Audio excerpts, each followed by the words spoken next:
Kami ni ma'am.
Good afternoon to all our guests. We will be beginning our program shortly. May we request everyone to please find their seats and we will begin our program shortly. Thank you.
Good afternoon. May we request all our guests to please take their seats and we will start our program in less than a minute.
Ready?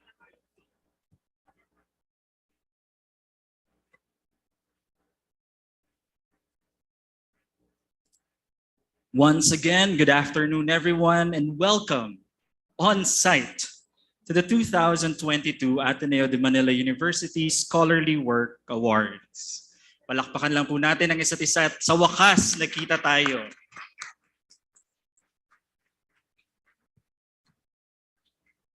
I am Christopher Castillo from the Loyola Schools and I'll be your on-site moderator this afternoon as I have been the online moderator for the past 2 years. And with that, may I request everyone to keep your mobile devices on silent mode for the duration of the ceremony. And for those joining us here on site, kindly wear your masks at all times, except if you are one of those who will be speaking at the podium, in which case you may temporarily take it off and then just put it back on afterwards. The microphones and the podiums will be disinfected after every speaker. We have a booklet prepared by the Office of the Associate Dean for Research and Creative Work containing the program. You can refer to this as we proceed with the ceremony. This is also posted in the chat box for those joining us through Zoom. So yes, this is a hybrid event and we do have participants in Zoom. The link to the booklet was also forwarded to the awardees and guests through email. So let us begin the celebration with the national anthem to be led by Dr. Michael M. Coroza, Professor and Chair, Kagawaran ng Filipino, and member of the University Research Council. This will be followed immediately by the invocation to be led by Dr. Jail S. Cornelio, Associate Dean for Research and Creative Work for school year 2022 and 2023. Magsitayo po tayong lahat at buong pagmamalaking awitin natin ang pambansang awit ng Pilipinas. Bayang magiliw, perlas ng silanganan, alab ng puso, sa dibdib mo'y buhay. Lupang hinirang, duyan ka ng magiting, sa manlulupig. Di ka pasisiil sa dagat at bundok, sa simoy at sa langit mong bughaw. May dilag ang tula at awit sa paglayang minamahal. Ang kislap ng watawat mo'y tagumpay na nagniningning. Ang bituin at araw niya kailan pa may di magdidilim.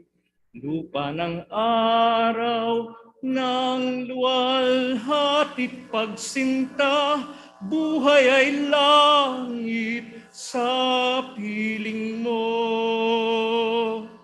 Aming ligaya na pag may mang-aapi ang mamatay ng dahil sa'yo.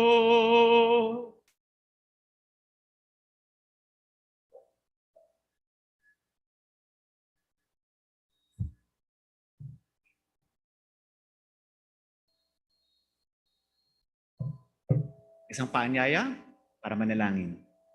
In the name of the Father, and of the Son, and of the Holy Spirit. Amen. To the ground of being and the creative source of all grace, we express our gratitude. We are grateful that we could be in person today, a hopeful sign that our university is coming back to life again.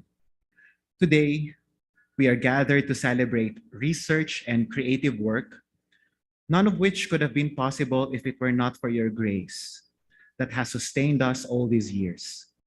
And so we can only be grateful for the grace to live and to pursue our vocation as scholars. We are also grateful for the gift of collegiality. For many of us, our work was never and will never be an isolated endeavor. As we begin our program, Lord, we wish to invite you to be with us. You have always been with your people, and yet we still admit that we wish to encounter your goodness and your generosity in ways that we need to today. Some of us might need rest, others healing. Some of us might need restoration, others some form of encouragement. I pray that we encounter all of it in the company of one another today. We end our prayer with a request that you would always remind us that we are called to love and serve you. In this light, may we embrace the virtues of intellectual humility, collegiality, and compassion for one another. May you continue to enable us to be excellent as scholars, but above all, as human beings. This we pray through Christ, in whom we live and move and have our being. Amen.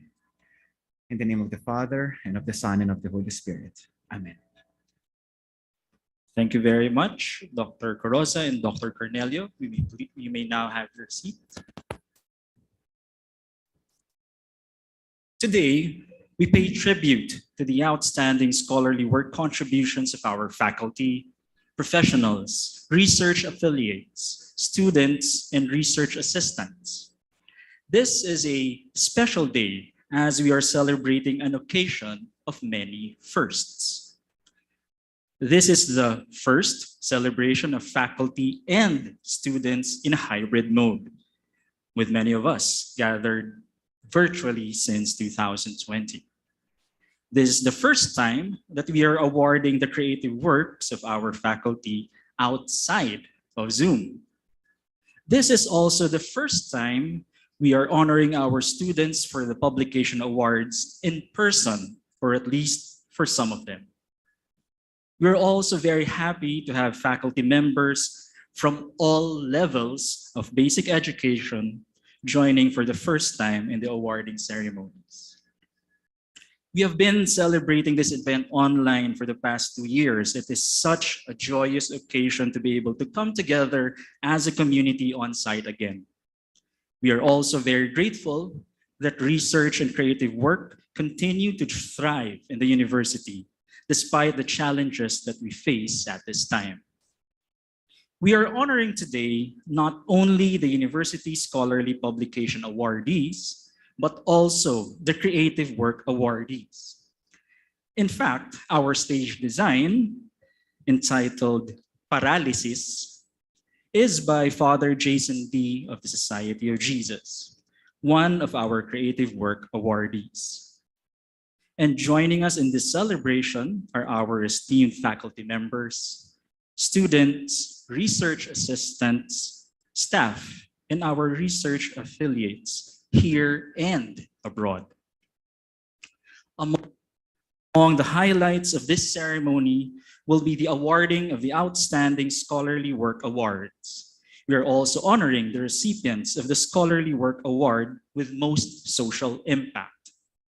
This is the first time in several years that we have recipients of the Scholarly Work Award in sustainability. So definitely a lot of firsts, and we have a full program ahead of us. So let us begin. May we now invite the academic vice presidents to give their welcome remarks. First, we will have the Vice President of the Loyola Schools, Dr. Maria Luz C. Vilches, followed by a video message by the Vice President of the Ateneo Professional Schools, Dr. John Paul C. Vergara. And finally, from the OIC Vice President for Basic Education, Dr. Jaime Jose D. Nicdao.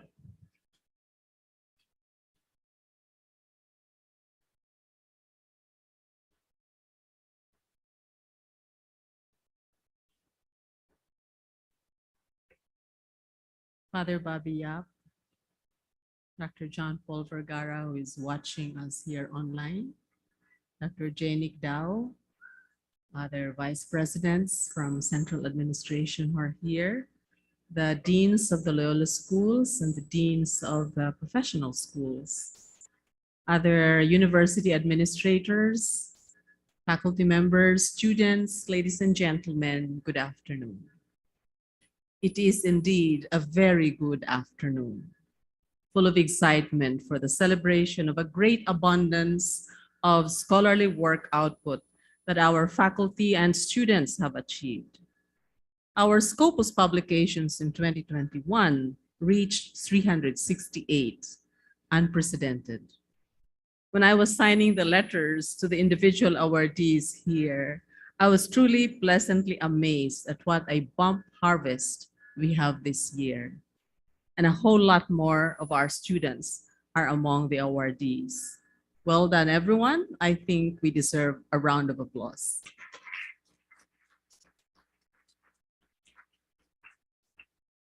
At least we are back on site, even if not all of us are here. This is a time to recognize the passion that we put into research, culminating in publications. Articles, books, chapters in books, work with most social impact, work in sustainability, works awarded for being outstanding among this past year's harvest. It is all so wonderful. We also honor artistic creativity through the Creative Work Awards. Later on, we shall watch, not just read works, but watch artistic and creative performances. This, I think, is the character of our DNA in the Loyola schools. Here, both the critical and the imaginative or creative faculties are at work in tandem with each other. Whether you are an artist or a scientist, you are no stranger to either one of such faculties. Wasn't it Albert Einstein who said that, quote, "Logic will take you from A to B, but imagination will take you everywhere," end of quote. So there you go. I would also like to take this opportunity to thank the indefatigable Dr. Ninette de las Peñas, who as Associate Dean for Research and Creative Work for only 4 years. I said to her, "Have you been here 6 years?" "No, it's almost like 10 years, but only 4 years," has capped her feather with many blessings by putting scholarly endeavors in the Loyola schools at the forefront of academic life side by side with teaching. We cannot thank you enough, Ninette. The passion, the grit, the assiduousness in following through initiatives, all these have borne fruit from which we all have benefited. It takes a village to raise a child, as the old saying goes. In parallel to this, it takes an entire community such as ours to encourage and inspire everyone to develop the potential of academics for scholarly work. It also takes for that community to have the right mechanisms to support endeavors. I want to thank the hardworking team of the Office of the Associate Dean for Research and Creative Work and the equally hardworking University Research Council for providing that support. Let's give them a round of applause. And tomorrow, I'd like to say publicly here, we will not disturb the Office of the Associate Dean for Research and Creative Work because they're going to take a break. They've been working since over the weekend, even up until last night, so they deserve a break tomorrow. We have more to learn and to achieve. It is a never-ending experience. In the meantime, let us savor this moment of bliss and blessing. May our lives always celebrate in thanksgiving the Holy Spirit's gift of wisdom in all that we do. Thank you.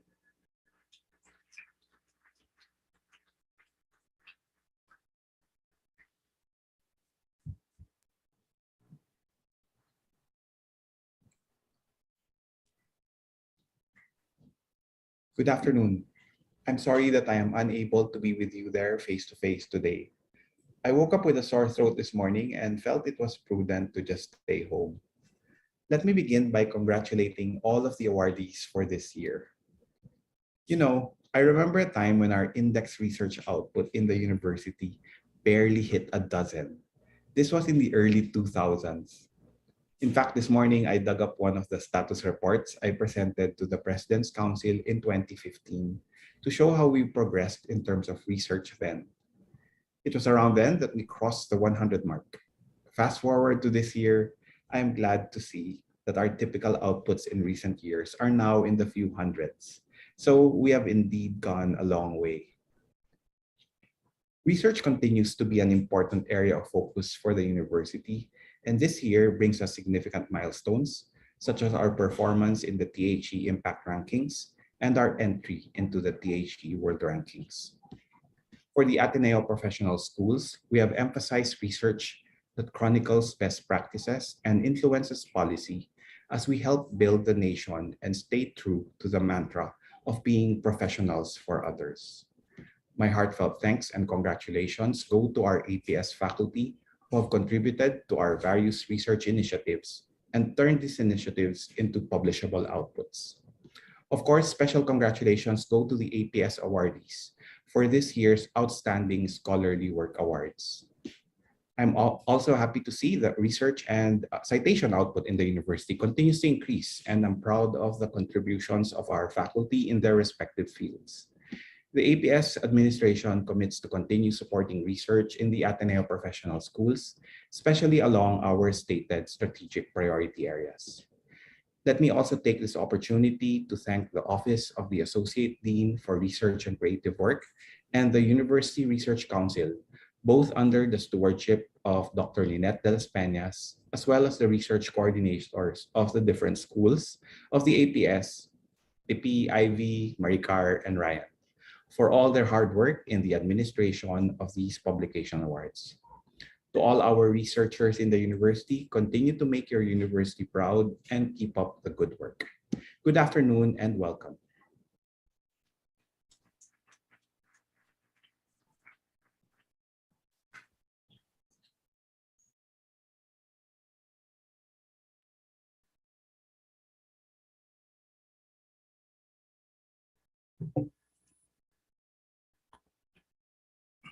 Father Bobby Yap, Dr. Vilches, Dr. Vergara, other school administrators, faculty, students, awardees, guests, ladies and gentlemen, good afternoon. On behalf of Father John G. Sumpayco of the Society of Jesus, I would like to relay his welcome message. Scholarly work has long been a part of basic education. It has not been much celebrated as more focus had been put on the practice of teaching in the classrooms. For this year, what becomes remarkable is to number basic education's scholarly work with higher education by contributing to Scopus Journal publications. It is a wonderful moment as we appreciate that even basic education may be able to contribute to this endeavor in learning. It is even more noteworthy that this engagement came during the time of a pandemic. The opportunity to participate and share each one's learnings gives witness to a culture of a larger and inclusive learning community. We celebrate our numbers today.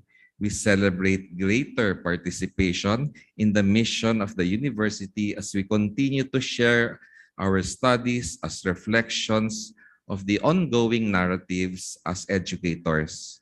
This opportunity gives us more breadth and depth. When we put our thoughts into scholarly writing and read other scholarly writings as well, we engage in widening the horizons of our schools. These exchanges of ideas allow us to critically think and even more explore better ways of improving our craft of teaching and learning. Scholarly writing invites us towards being persons of depth. For even if writing may be difficult, it is an important endeavor to share what we have. We are much grateful for the basic education faculty who have shared their work. We are much grateful to the University Research Council for including basic education in this important work of the university. May gratitude be our inspiration to continue this celebration of learning. May this also mark basic education's readiness to take the further steps of growth in scholarly writing as we strive to be educators for others and with others and share in Christ's mission. Thank you.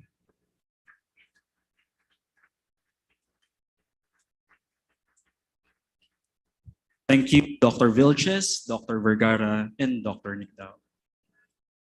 We now call on Dr. Ma Luis Antoinette N. de las Peñas, Associate Dean for Research and Creative Work, OIC Chair, University Research Council, and Chair of the University Scholarly Publication Awards Committee, to start off the awarding proper of the University Scholarly Publication Awards. Good afternoon. The first part of this event is the awarding of the University Scholarly Publication Awards to members of the Ateneo de Manila University. These awards give recognition to research and literary works published in 2021. First, on the process of the awards. Publications are nominated through the University Publication Portal. Titles and abstracts of publications are codified and other supporting documents uploaded in the portal. The nominated works in the portal form the basis for the publications considered for the awards. There are three main categories of the awards. First, we have category A, consisting of a journal article, book chapter, or book index in Scopus or Web of Science. Category B consists of book published by an academic publisher, not included in Scopus or Web of Science, but recognized by the school. There are also the conference proceedings that are Scopus indexed, essays, research notes, and reviews. Category C consists of the non-Scopus or Web of Science index journals. These consist of articles in journals recognized by the school, book chapters published by academic publishers not recognized by the school. This also includes editing a special issue of a journal or book, either indexed in Scopus or in a journal or academic publisher recognized by the school. An additional award is the Foreign Collaborator Award. This gives a fixed monetary compensation to the research team for a published work. Index Scopus with an author based overseas. This award is from the Office of the President. We are grateful to the University Scholarly Publication Awards Committee for going through all the nominated works, checking peer review, identifying categories, and recommending the awardees to the University Research Council and the University President for approval. All the works nominated in the portal gets global visibility through the archium.ateneo. I invite everyone to continue to submit their works for uploading in the archium. After 2 years since the archium's launch, we have readership from more than 700 institutions across almost over 200 countries globally today. We have also created a total of over 185 expert gallery profiles for faculty members as well as for our research staff. Please expect more innovations in the archium in the next school year.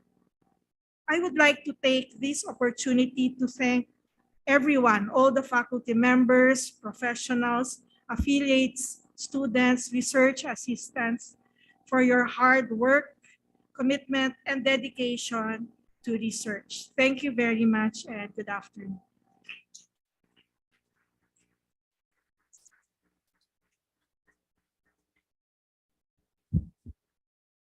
Very much, Dr. De Las Peñas, for explaining the processes and categories of the awards.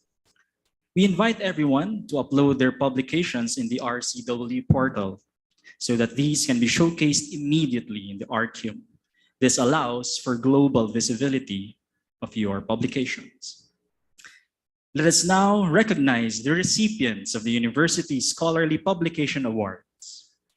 For the awardees on site, as your name is called, kindly take center stage and bow to the audience. We also have ushers who will be facilitating the standing from your seat and the lining up on the aisles. Let me now call on Dr. Isabel P. Martin, who will announce the recipients of the University Scholarly Publication Awards for the Gokongwei Brothers School of Education and Learning Design as Research Coordinator for GB SEALD. Pleasant afternoon, dear colleagues. It is my honor to announce the recipients of the University Scholarly Publication Awards for school year 2021-2022 from the Gokongwei Brothers.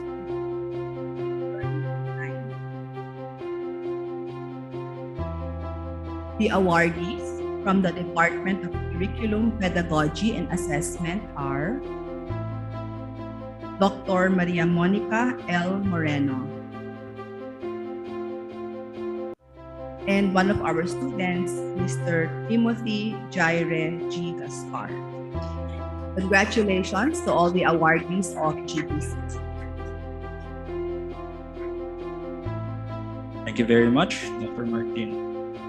At this point, I would like to call on Dr. Enrico C. Ossi, who will announce the recipients of the University Scholarly Publication Awards for the John Gokongwei School of Management as Research Coordinator for JG SOM.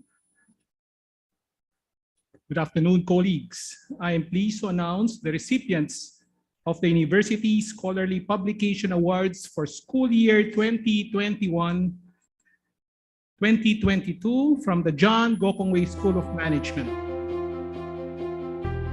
The awardee from the Department of Finance and Accounting is Mr. Jaime Alejandro F. Mendihar.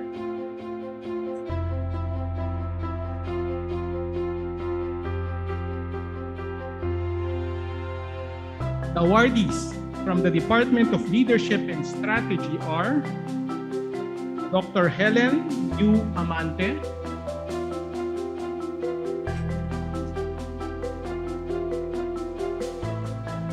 Mr. Alvin George C. Cobar,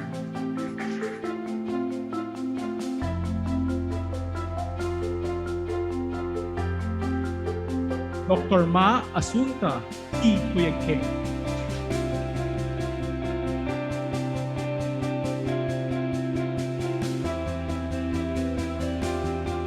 for our LAS students, Ms. Ana Angeline M.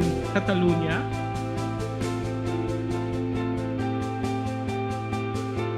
and Mr. Jomel J. Reyes.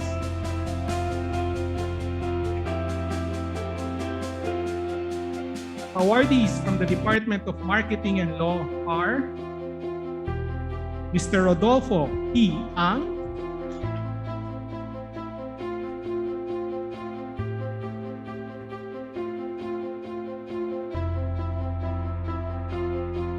Dr. Ana A. Mendiola,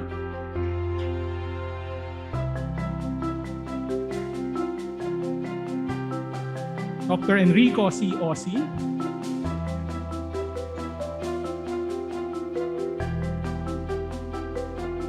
and Mr. Norman S. Tanchino.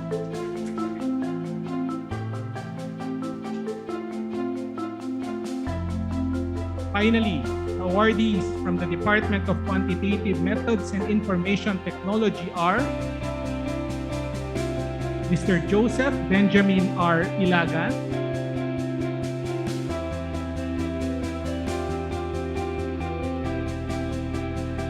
Mr. Vince Nathan O. Ko,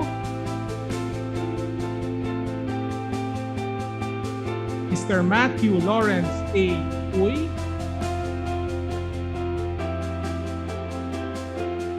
and Mr. Patrick M. Valentin. Congratulations to all the awardees of the JG Song.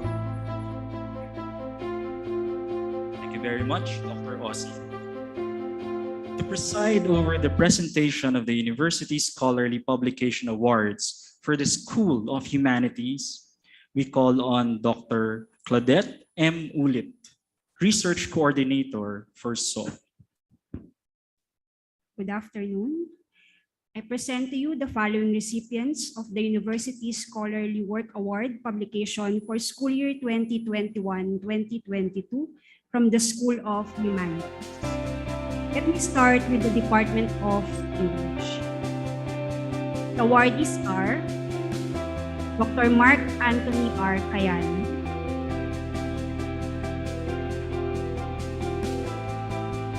Dr. Priscilla Angela Titus,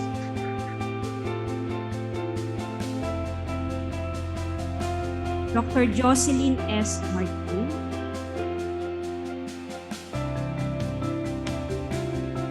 Ms. Maria Gabriela Joanna P. Martin, Mr. John Paulo Sarce, Dr. Charlie S. Berry.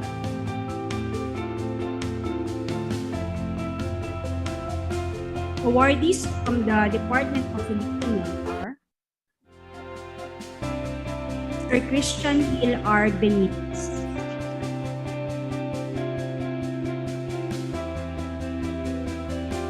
Dr. Christopher Mitch C. Sird,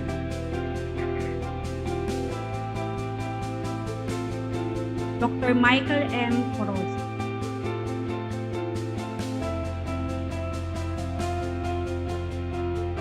Dr. Alan Alberto N. Derain,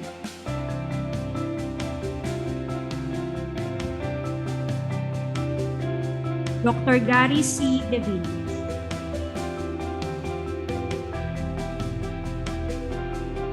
Mr. Ariel A. Bishop, Ms. Glenda C. Oris, Dr. Edgar C. Samar,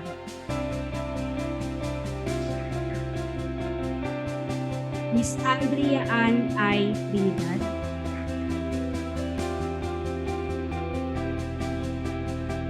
and Dr. Alvin D. Yaka. We also have one student awardee from the Department of Filipino, Ms. Iva Melissa G. Magsaya.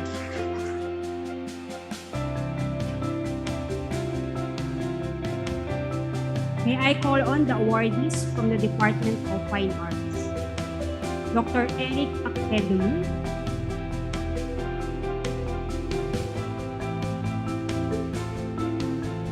Mr. Jeronimo F. Estobal Jr.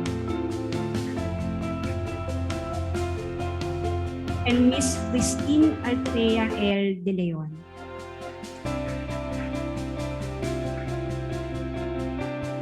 The awardee from the Department of Interdisciplinary Studies, our very own Dean, Dr. Jonathan O. Chua.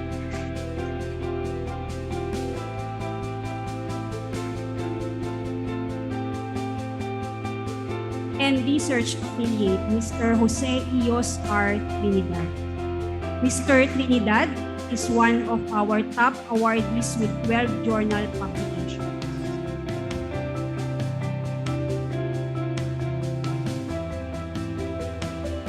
Here are the awardees from the Department of Philosophy. Dr. Ninochka Muktaj B. Albano. Dr. Antoinette Palma Angeles.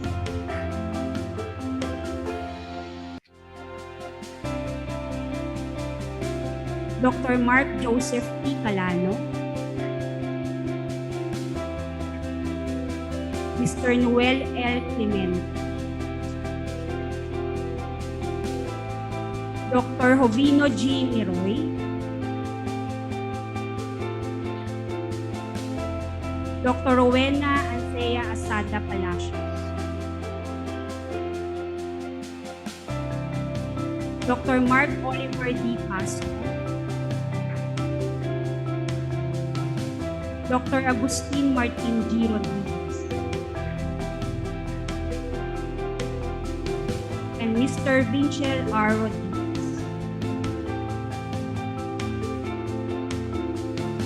Finally, we have the awardees from the Department of Theology. Dr. Ferdinand D. Dagmang.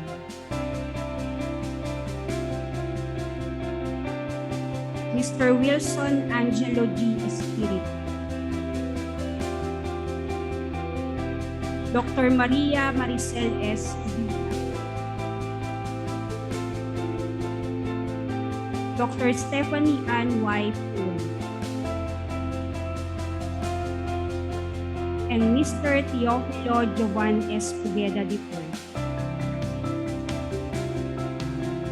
Congratulations to the University Scholarly Publication Awardees from the School of Humanities.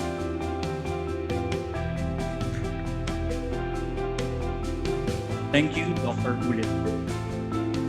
Preside over the presentation of the University Scholarly Publication Awards for the School of Science and Engineering, we call on Dr. Charlotte Kendra G. Gonzalez, Research Coordinator for the School of Science and Engineering.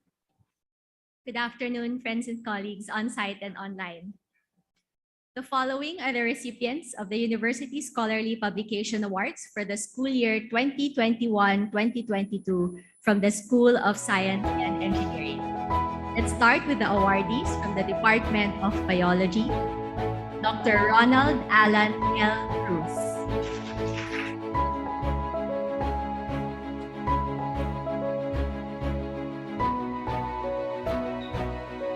Mr. Emmanuel D. Delocado, Dr. Hendrik Freitag, Dr. Joanna M. Garces, Dr. Catherine Genevieve D. Lagunsad,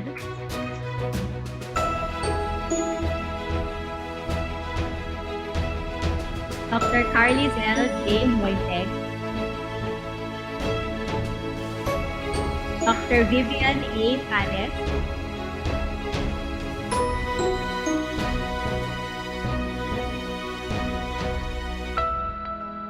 Mr. Artian Lovell P. Pelingan, Dr. Janice A. Ragaza, and Dr. Vernie G. Sago. We would also like to congratulate a visiting professor from the Biology Department, Dr. Keith Moore.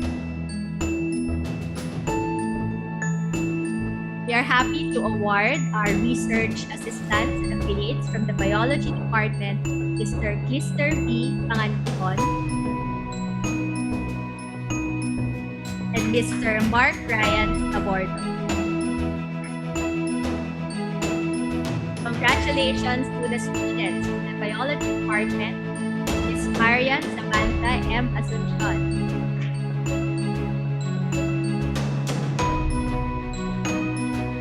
Ms. Maria Divina Christine A. Discar. Mr. Richard De La Rosa II. Ms. Tanya Faye S. Muji. Mr. Joaquin R. Soreta. Ms. Shaina Vivienne R. To. Ms. Elisa Marie F. Torres.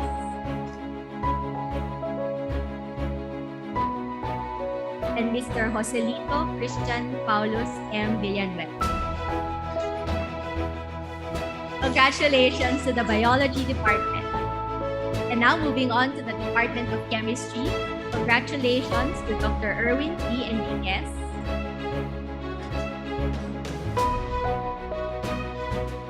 Dr. Armando Victor M. Guidote Jr.,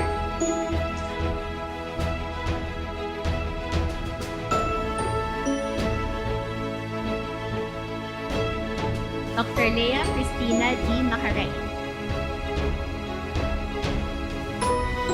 and Ms. Jenna Lynn R. Pauto.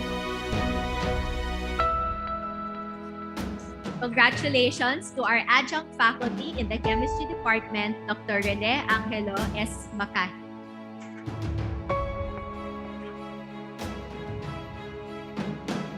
We are also recognizing the work of the research assistants and affiliates of the Chemistry Department, Mr. Virgil Christian G. Castillo, Mr. John Roth N. Chua, Mr. Lance Pico, and Ms. Sarah May Sibug Torres. We have two students from the Chemistry Department being awarded today. Ms. Micaela C.S. Mendoza and Mr. Dane Michael M. Dampao. Congratulations to all the awardees from the Chemistry Department. We move on now to the Electronics, Computer and Communications Engineering Department, starting with Engineer Anael J. Domingo, Engineer Maria Leonora C. Guico,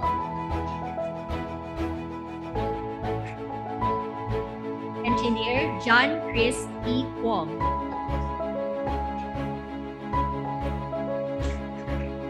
Dr. Nathaniel Joseph C. Libatike,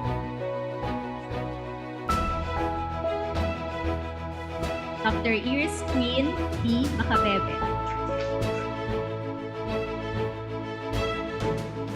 Ms. Genevieve C. Ngong, Mr. Carlos M. Opus, Engineer Raymark C. Paroca, Engineer Robert Alfie S. Peña,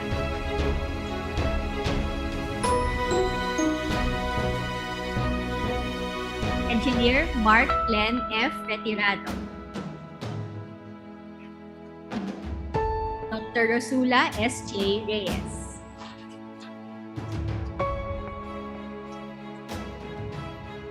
Engineer Paul Ryan A. Santiago. Congratulations to our research assistant from ECCE, Engineer Gwendolyn C. Ngo, and to many students from ECCE, starting with Mr. Alfonso D. Agustin, Engineer Mark Daniel D. Villarmito, Mr. John Donnie I. Celeste,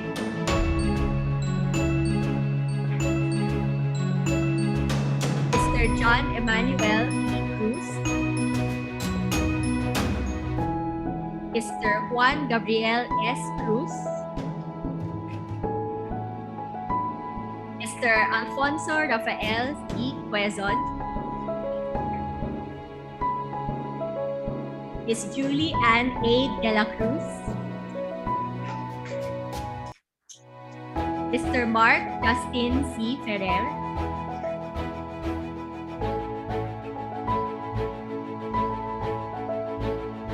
Mr. Wally Enrico M. Pico, Mr. Raymart Rio C. Caldos, Engineer Chris Emmanuel C. Mamaril, Engineer Ruby Jane A. Macolon, Mr. Mark Anthony E. Melendres, Mr. Raymart M. Montesclaros, Engineer Richmond Roy D. Rodriguez, and Mr. Haser K. Yulo. Congratulations to the ECCE department. And now for my own department, that of Environmental Science, congratulations to Mr. John Charles A. Altomonte, Mr. Paul M. Kabakungan,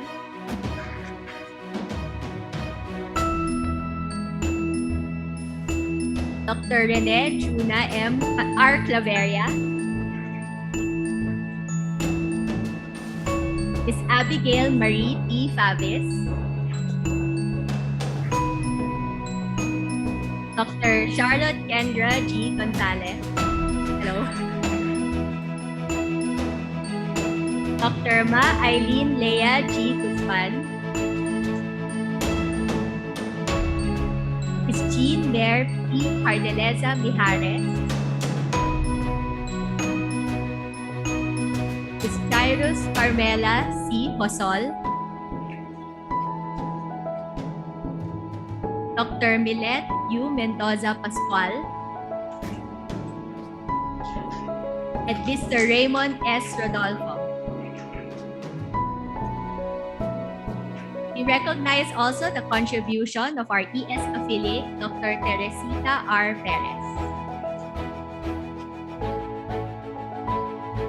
Congratulations now to the students from the Department of Environmental Science, Mr. Philip Joshua C. Bernadas, Miss Christine T. Dulfo,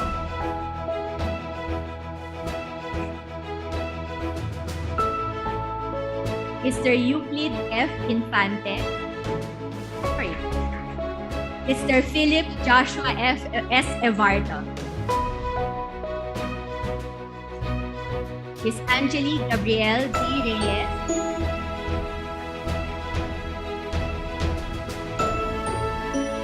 and Miss Ma Camille S. Vergara.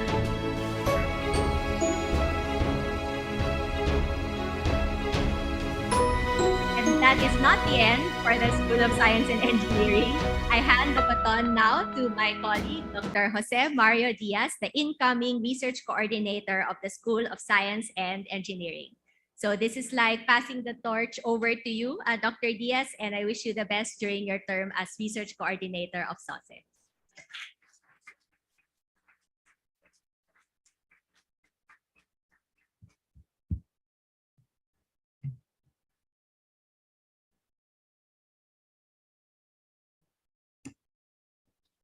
Thank you very much, Dr. Gonzalez. On behalf of the School of Science and Engineering, we thank you for your faithful and dedicated service to SOSE as research coordinator the past year. So now we continue with the presentation of the 2021-2022 publication awardees for the School of Science and Engineering. I present the awardees from the Health Sciences Program. Dr. Jean Jane M. Adarlo, Dr. Catherine M. Capio, Ms. Vanessa T. Sivan, Ms. Jana Uy. We also congratulate several student awardees from the Health Sciences program. Ms. Samantha Joan Ari.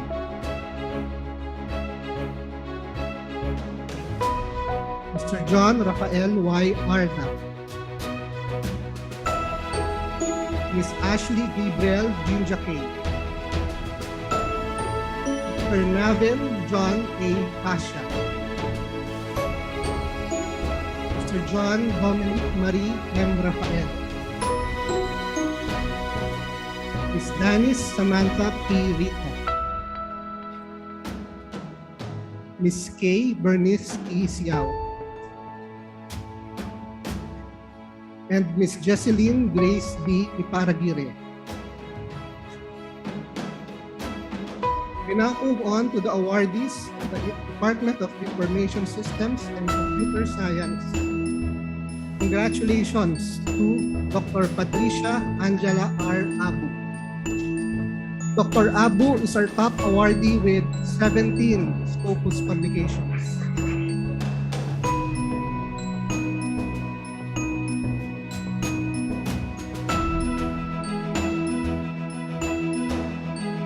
Next is Dr. Jadeline L. Agapito.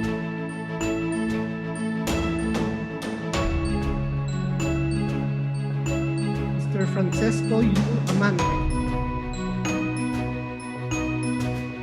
Mr. Jonathan B. Casano.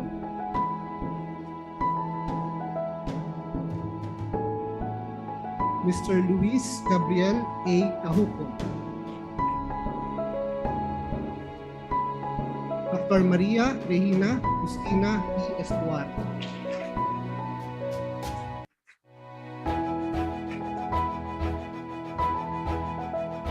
Dr. Proceso L. Fernandez Jr. Mr. Zachary S. Tangan.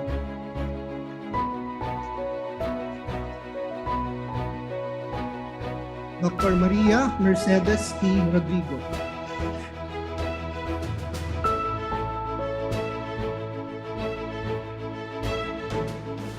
Ms. Camille Marie Ruiz.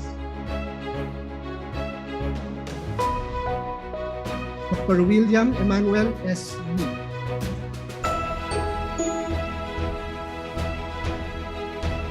We also have awardees from the Department of Information Systems and Computer Science Research Assistants. Ms. Nicole Alison S. Koch. Ms. Ingrid Yvonne D. Heras. Mr. Mark Joseph H. Jimenez. Mr. Daniel Jeffrey M. Lagazo. Mr. Ezekiel Adiel Magmay.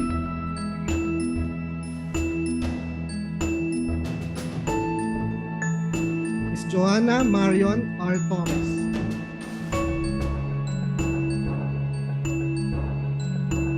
Now, we have a good number of student awardees from the Department of Information Systems and Computer Science.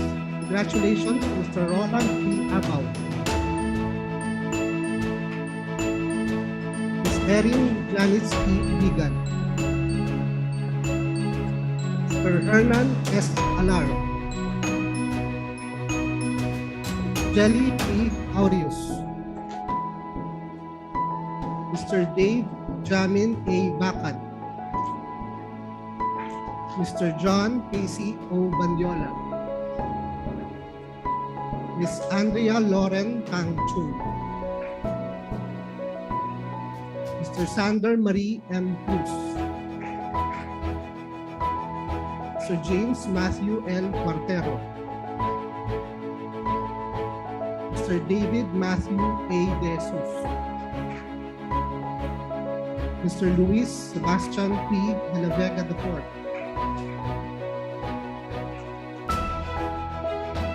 Ms. Belinda M. Bungan.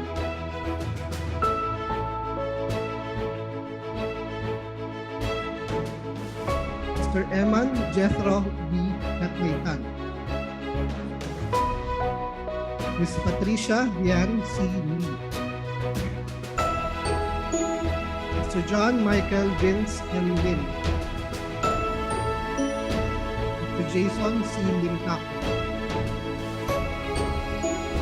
Mr. Christian Y. Limsui. Mr. Vidal Wyatt M. Lopez. Mr. Miguel Alfredo C. Madrid. Mr. Joe Anthony M. Milian.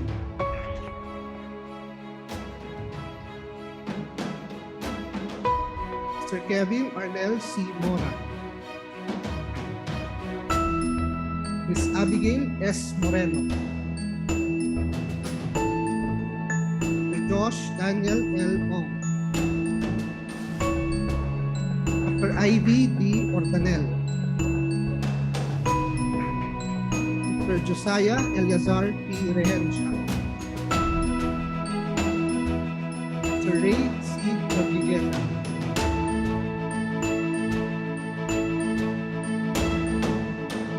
Dr. May Marie Landron Felipe.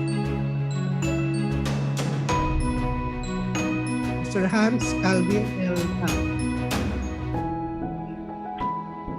Dr. Cesar A. Texon. Ms. Nicole Ann F. Tolosa. Mr. Justin Bryce M. Torres. Dr. Eric Cesar E. Vidal Jr.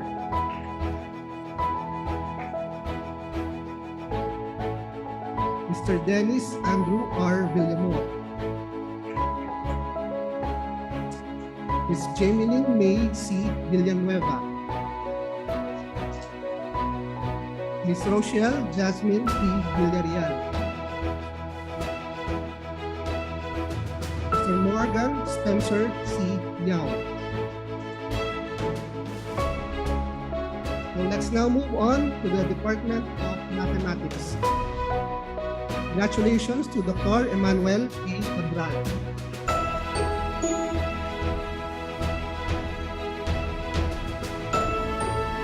Dr. L.V. P. Rivera P. Delara Tuclo.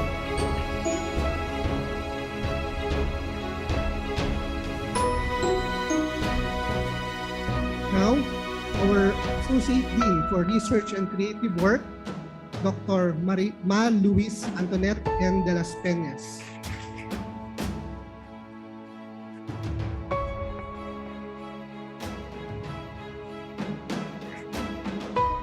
Dr. Ian June L. Garces.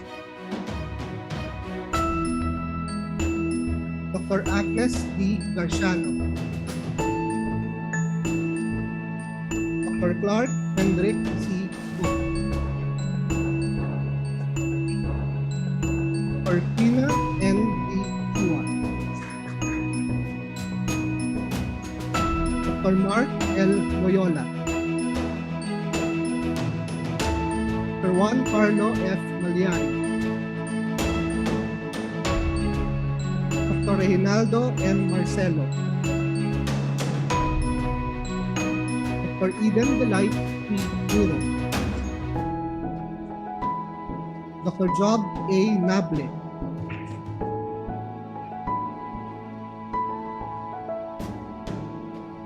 Dr. Mary Jo P. Ruiz.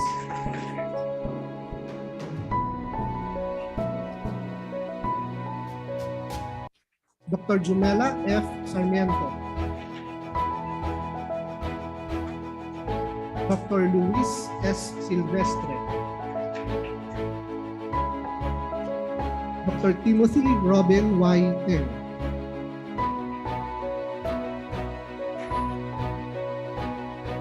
Dr. Mark Anthony C. Tolentino. And Dr. Catherine P. Bistroyu. We also congratulate the Math Department affiliates, Mr. Carlo Delfin S. Stabilia, Dr. Len Patrick Dominic M. Garces, Mr. Mr. Joshua Eric Romulo B. Ulihe. And for the Math Department student awardees, we have Ms. Maricris A. Bulayog, Mr. Jerome Russell J. Eugenio, Mr. Lester C. Howe, Dr. Mark T. Tomenes,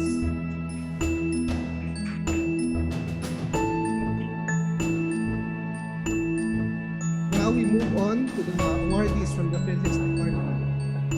Dr. Maria Obelinda L. Tambaliza,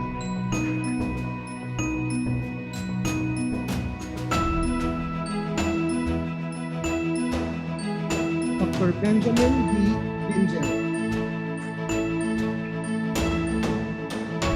our very own Dean, Dr. Rafael A. Guerrero,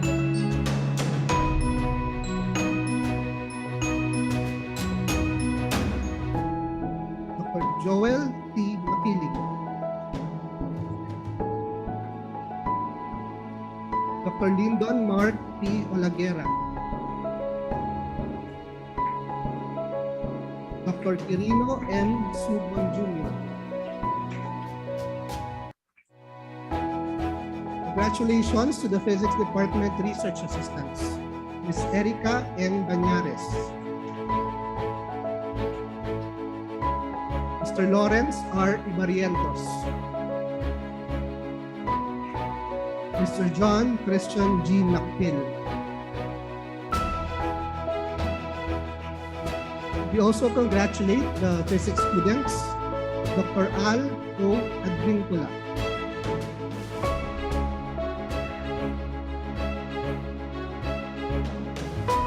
Mr. Amante T. Ama, Ms. Paula Angela B. Banyaga,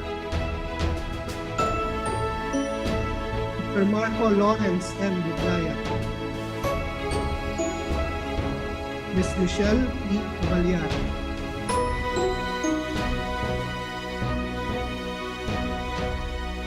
Mr. Kerwin G.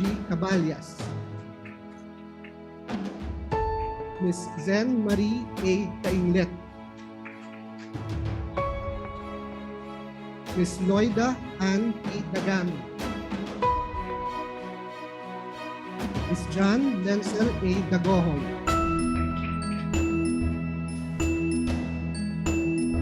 Ms. Crystal Iris M. De Castro, Mr. Joseph C. Demata,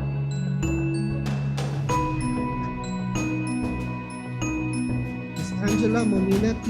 Naye, Ms. Paz Victoria T. Ramos, Ms. Ingrid E. Salud, and Ms. Shane Marie A. Bisaga.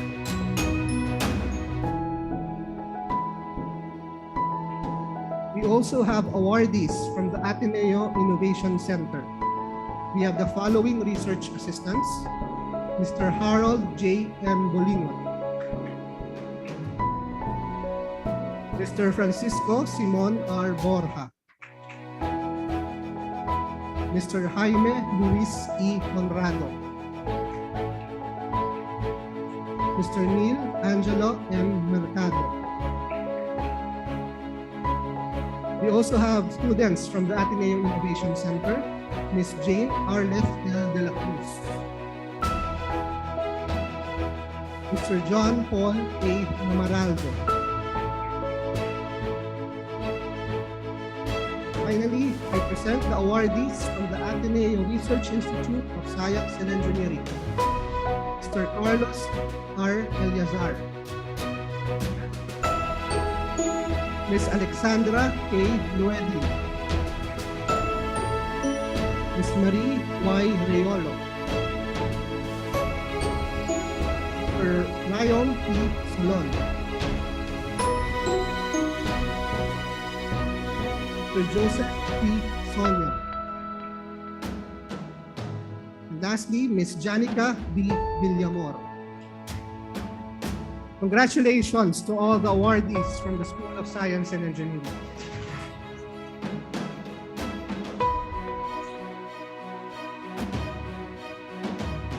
Thank you very much, Dr. Gonzalez and Dr. Diaz. I think you can take a breath, sir. Okay.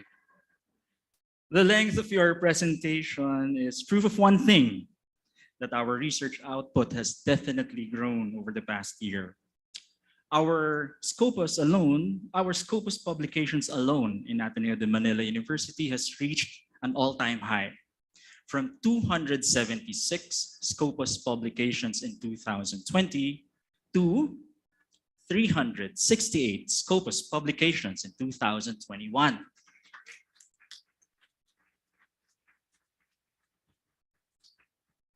And now, to preside over the presentation of the University Scholarly Publication Awards for the School of Social Sciences, we call on Dr. Alfred F. Pavlik, Research Coordinator for SOS.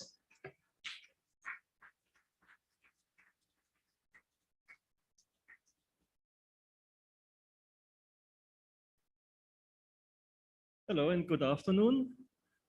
I'm honored to present the recipients of the University Scholarly Publication Awards for school year 2021 to 2022 from the School of Social Sciences.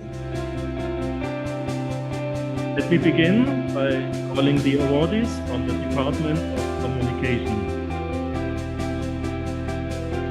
Dr. Hosan A. Lorenzana.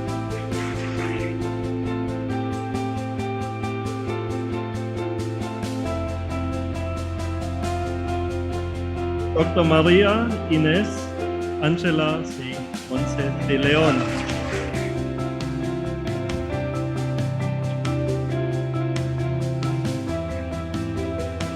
Ms. Laika Ranel G. Haglen.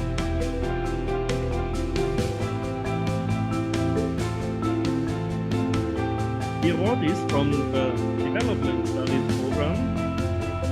Our incoming Associate Dean for Research and Creative Work, Dr. Jael S. Cornelio.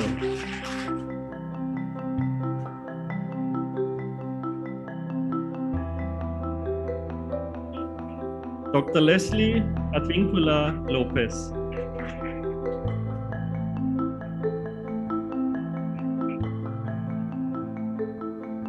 Mr. Aaron C. Medina.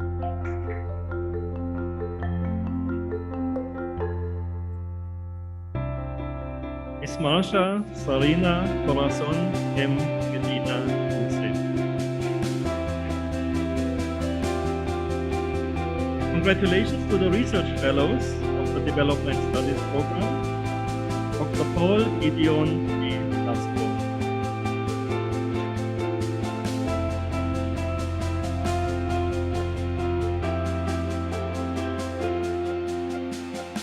And Dr. Vincent Gregory.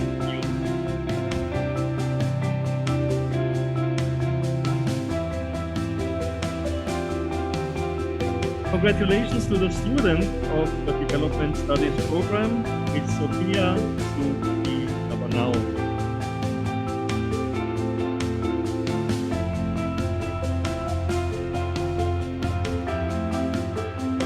The award is from the Department of Economics, Dr. Tristan A. Canare.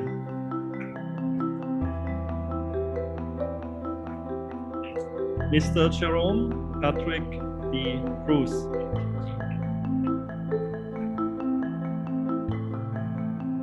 Dr. Geoffrey M. Lucanes.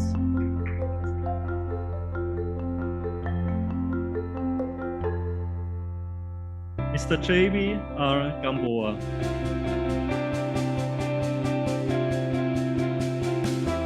Dr. Marisa Maricosa A. Calderon.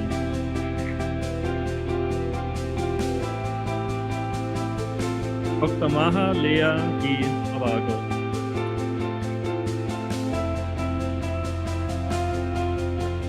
Dr. Rosalina Palanca Pan.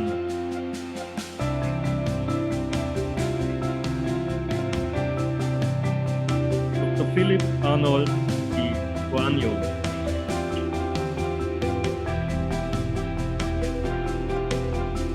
Congratulations to the Department of Economics affiliate, Ms. Marjorie S. Moiron.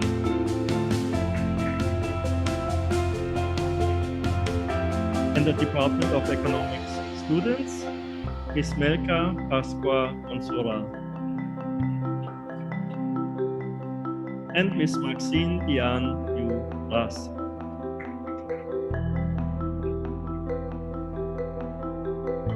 From the European Studies Program, we congratulate Mr. Manuel R. Enverga III.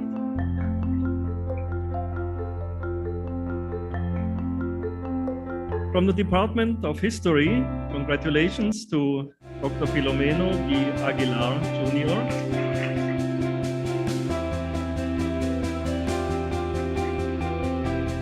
Ms. Maria Rita Lourdes A.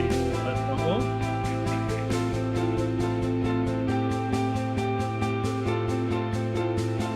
Dr. Stephanie Marie O.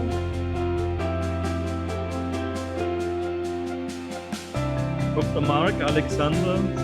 Bison,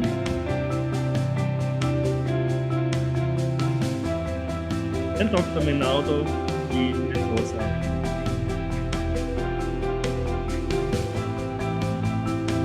Congratulations to the Department of History Research Affiliate, Dr. Gregory Edward Alexis Franco.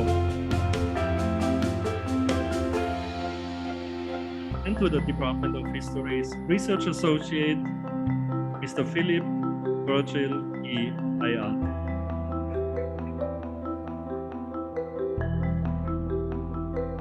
From the Korean Studies Program, congratulations to Ms. Sarah Jane E. Likura.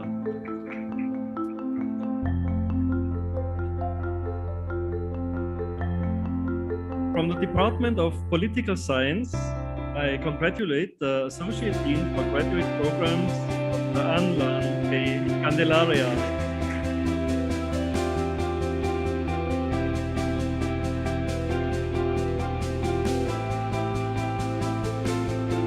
Congratulations to the Department of Psychology and Dr. Edith Yan E. Alambai.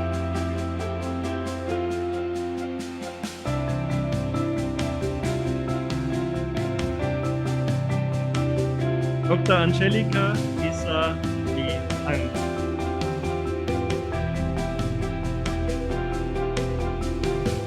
Dr. Mendiola Deng Calieja.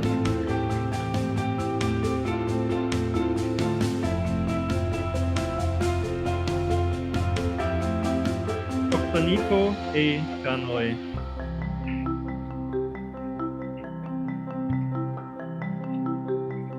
Dr. Erwin S. de la Paz.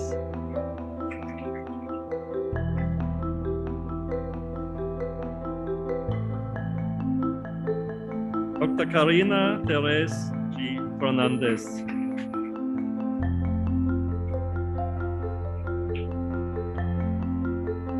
Ms. Ross Loren G. Fortunado.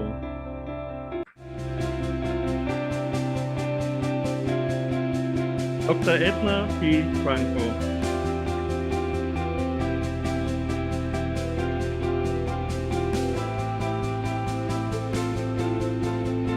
Dr. Lourdes Joy P. Alvestan.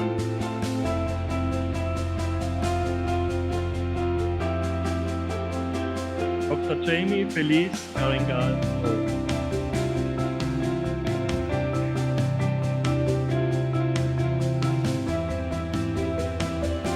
Dr. Maria Regina M. Echanova.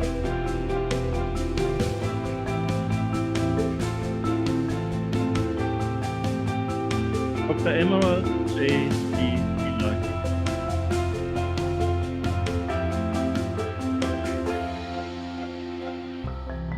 Dr. Maria Elizabeth J. Acapagal.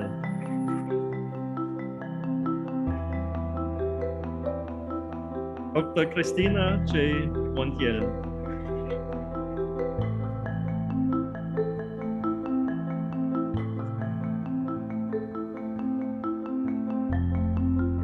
Dr. Wellison Evanston G. T.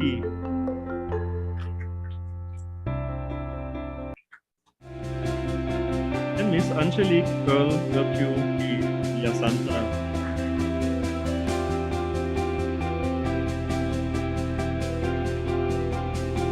Congratulations to the Department of Psychology Research Associates, Micaela, Alea y Loretana.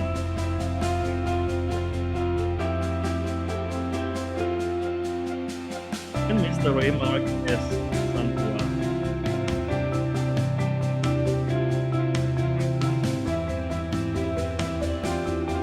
Congratulations to the Department of Psychology students. Ms. K. Bunagan,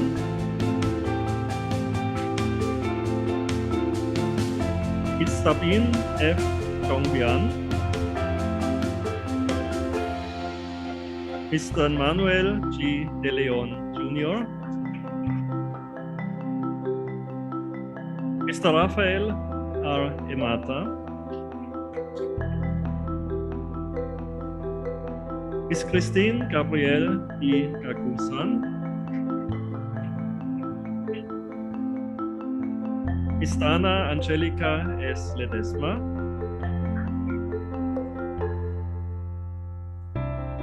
Ms. Gabrielle Marie E. Jansson,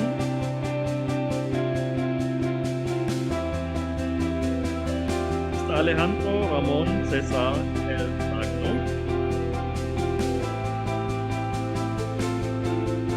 Ms. Bernice Vania L. Amawak, Ms. Maria Tamara Isabel M. Mahalo, Ms. Dorothy C. Mapua,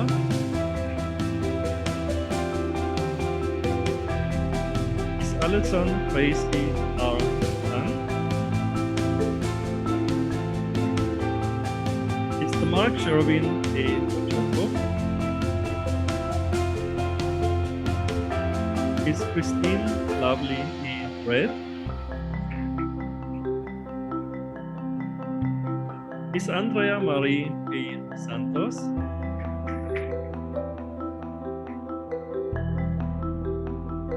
Ms. Marie Ashley Margaret G. Tamayo,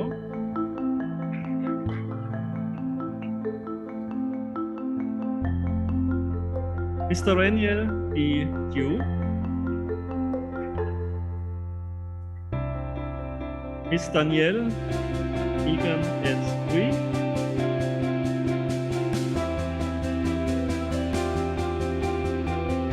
Ms. Maria Olivia D. Villanueva,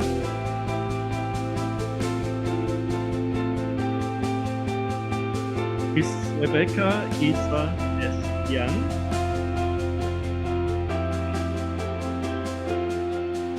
Ms. Denise Ann D. Liu,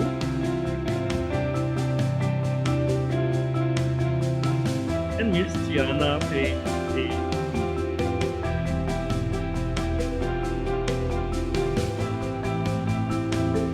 From my own department, Department of Sociology and Anthropology, congratulations to Terry Audrey Alfiler,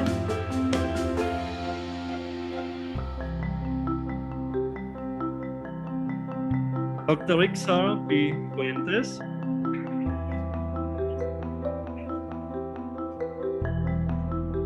Dr. Enrique Niño y Leviste,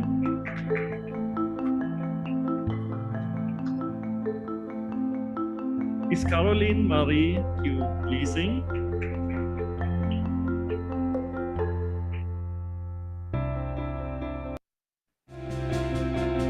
Dr. Alfred Ferdinand Pavlik,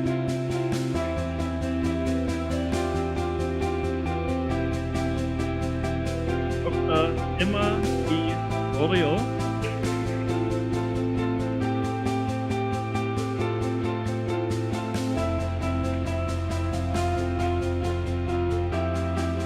and our very own Dean, Dr. Sarina E. Saloma Agpedono.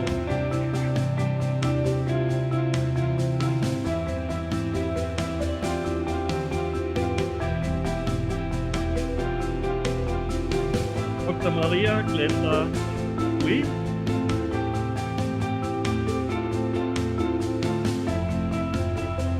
and Dr. Fernando and Chalcita.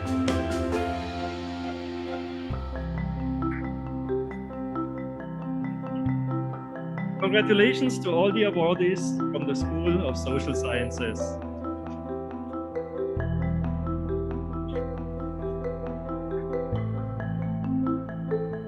Thank you very much, Dr. Pavlik. Now we move on to the presentation of the University Scholarly Publication Awardees from the professional schools. To begin, we call on Dr. Maria Cristina G. Bautista, Research Coordinator of the Ateneo Graduate School of Business, to present the awardees from AGSB. The recipients of the University Scholarly Publication Awards from the Ateneo Graduate School of Business are Maria Cristina G. Bautista,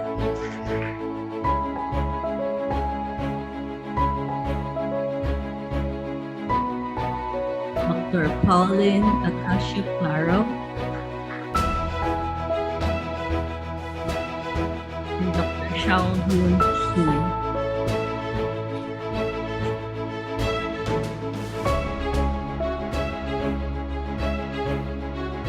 Again, congratulations to the awardees of the Ateneo Graduate School of Business. And thank you very much, Dr. Bautista. Now I call on Attorney Ryan Jeremiah D. Kwan, Research Coordinator of the Ateneo Law School, to present the awardees from ALS. A pleasant afternoon to everyone. I am proud to present to you the recipients of the University Scholarly Publication Awards for school year 2021 to 2022 from the Ateneo Law School. Dr. Aloysius P. Liamzon,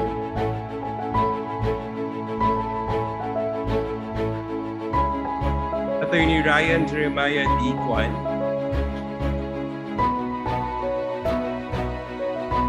and Attorney Patricia Ann Santa Maria.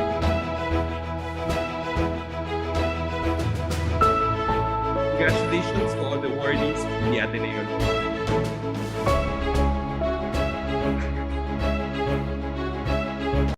Thank you very much, Attorney Kwan. Next, we have Ms. Ivy Rose S. Baisic, Research Coordinator of the Ateneo School of Government and the head of the Ateneo Policy Center, to present the awardees from ASG.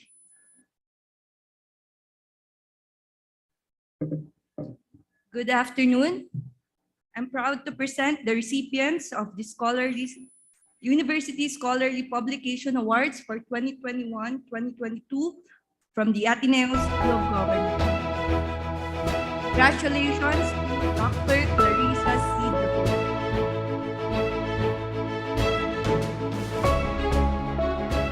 our very own OIC Dean, Dr. Ronald U. Mendoza.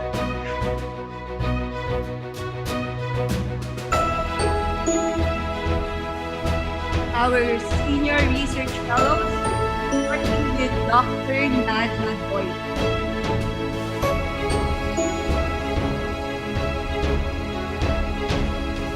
Dr. Philomer E. Torrio.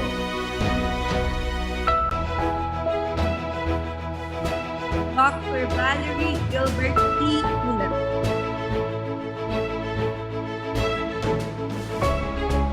Dr. Joseph T. Yap.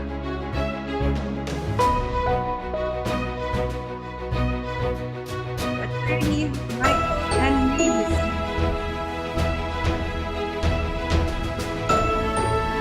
Now we go to our hardworking researchers, starting with Mr. Paul and Luciano.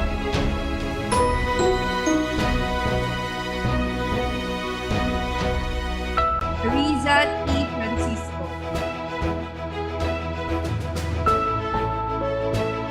Mr. Leonardo M. Antola III.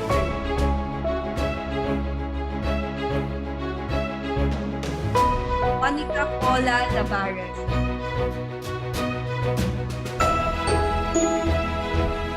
Jane D.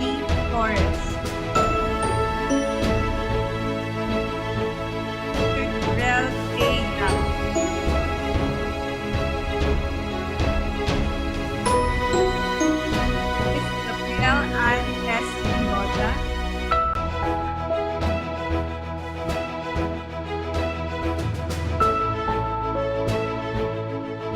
and Miss Bernadette Chloe Ford. Congratulations to all the awardees from the Ateneo School of Government.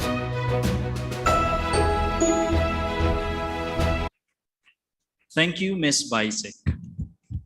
To present the awardees from the Ateneo School of Medicine and Public Health, I call on the ASMPH Research Coordinator and Director, ASMPH Center for Research and Innovation, and URC member, Dr. Lourdes Bernadette S. Tanchanco. Good afternoon to everyone. The following are the recipients of the University Scholarly Publication Awards for school year 2021-2022 from the Ateneo School of Medicine and Public Health. Our faculty, Ms. Ariana Maver Ahmed.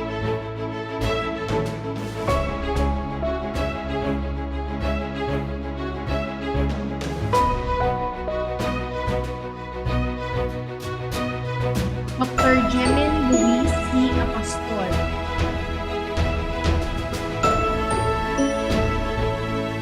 Dr. Manuel M. Mayrit. Dr. Julius M. Eugenio Jr. Dr. Madeline May Ong.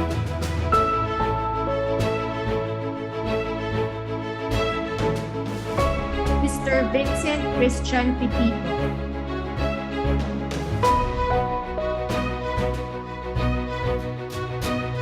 Our ASMPH researcher, Dr. Cestes Eposo. We have ASMPH student awardees this year. We congratulate Ms. Audrey Lynn Arcila, Mr. Jose Guillermo de Guzman, Mr. Enrico Miguel Dizon,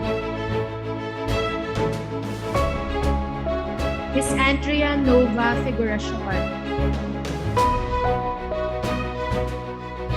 Ms. Erica Luis Flores,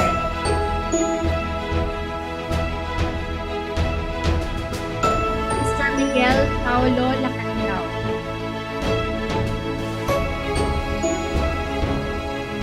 Ms. Isabella Maria Beatriz Nadao,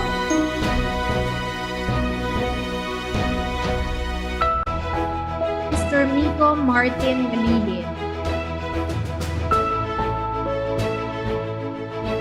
Ms. Rina Malilin, Mr. Edric Matthew Anahan, Mr. Nicolai Tadeus Makataw, Ms. Cristina Micaela Morales, Ms. Ray Erica Santina, and Ms. Paulina Cationa Tiguno. Congratulations to all the awardees of ASMPH.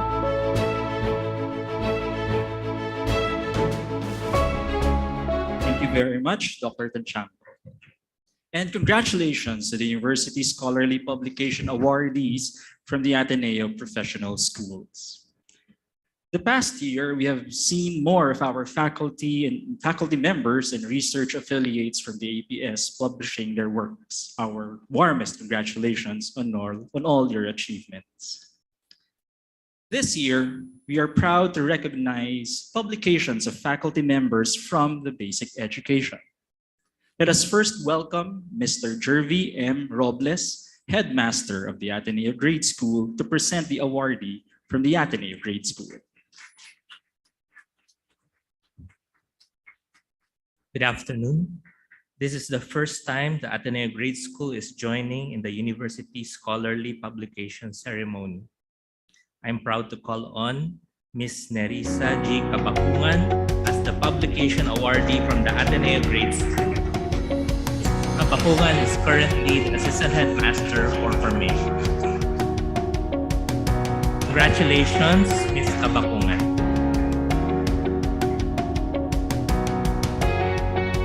very much, Mr. Jeremy Robles. May I now call on Mr. Jose Antonio B. Salvador, Junior High School Principal, to present the awardee from the Ateneo Junior High School. Dear colleagues, we are very honored that the Ateneo Junior High School is part of the University Scholarly Publications awarding ceremonies this year. And it is my privilege to call on our publication awardee from the Junior High School, Mr. Ari Union R. Kayanan. Mr. Kayanan taught several science subjects in several grade levels, but this year he taught grade 10 physics. Congratulations, Mr. Kayanan.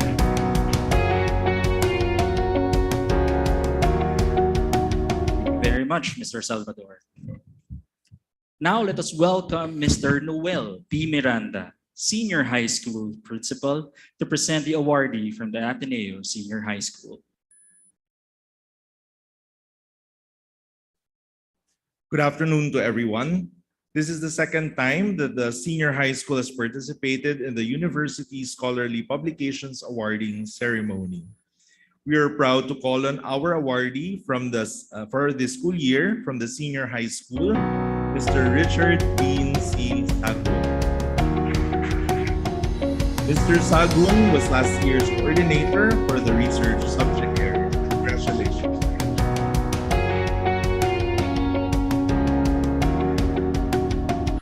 Thank you very much, Mr. Miranda.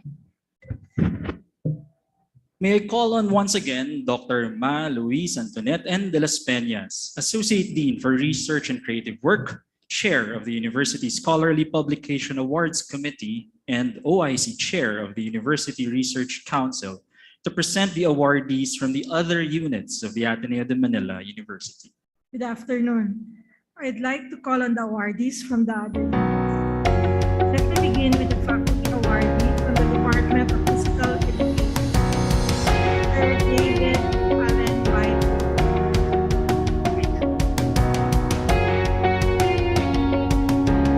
Let me call on the following professionals for awardees for this year.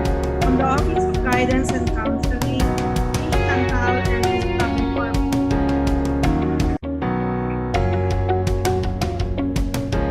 From the Office of Student Activities, Mr. Aaron Lester and Silvana.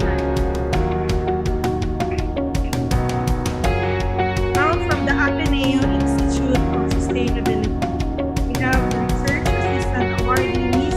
Janina Carla M. Castro.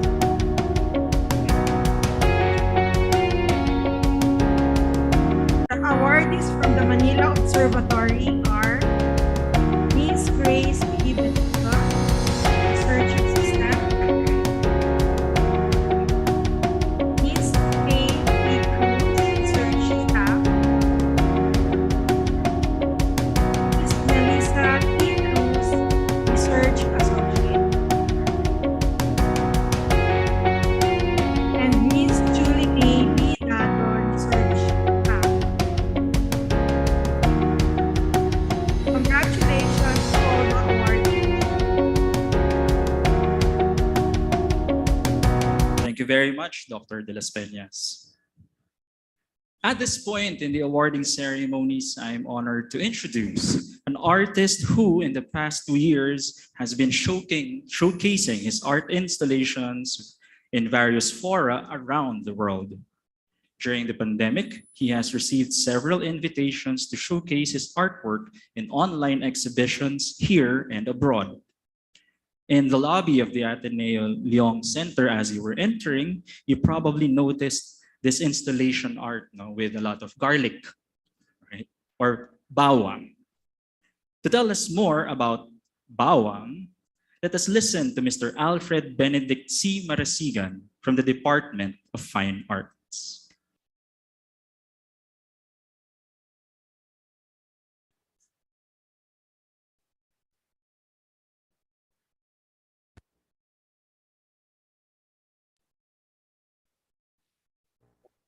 Hi everyone, my name is Alfred Marasigan, and I'm here in this interim because I would like to speak a little bit more about one of the art projects that the University Scholarly Awards recognized as my contribution, the past year's admirable roster. First off, I'd like to thank the research and creative work team, the fine arts department, and the rest of the university for being a supportive community in all of our creative endeavors. So if you've been outside, you might have seen the installation already, the Bawang Directory, uh, Bawang meaning garlic itself, but as an acronym, the Virtud, Agimat, Orasyon, Albularyo, Neuroscope, at Gayuma directory is a small data set of 300 plus Facebook pages, links, and media that show how alternative healing, supernatural practices, and folk beliefs assert their presence in the corners of the internet that we might have often overlooked. Initiated with the Artists for Digital Rights Collective and continued with Jakarta-based Hopla, the Bawang Directory is, at its core, an exploration of myth, exchange, and digital communities in a period of disease and disinformation. It culminated in this presentation alongside our Hopla collaborators in Indonesia to look at all the data and the analysis of these local and also neighborly data regarding healing beliefs and the supernatural as well. I invite everyone to view the work in the installation or online as well. Thank you all.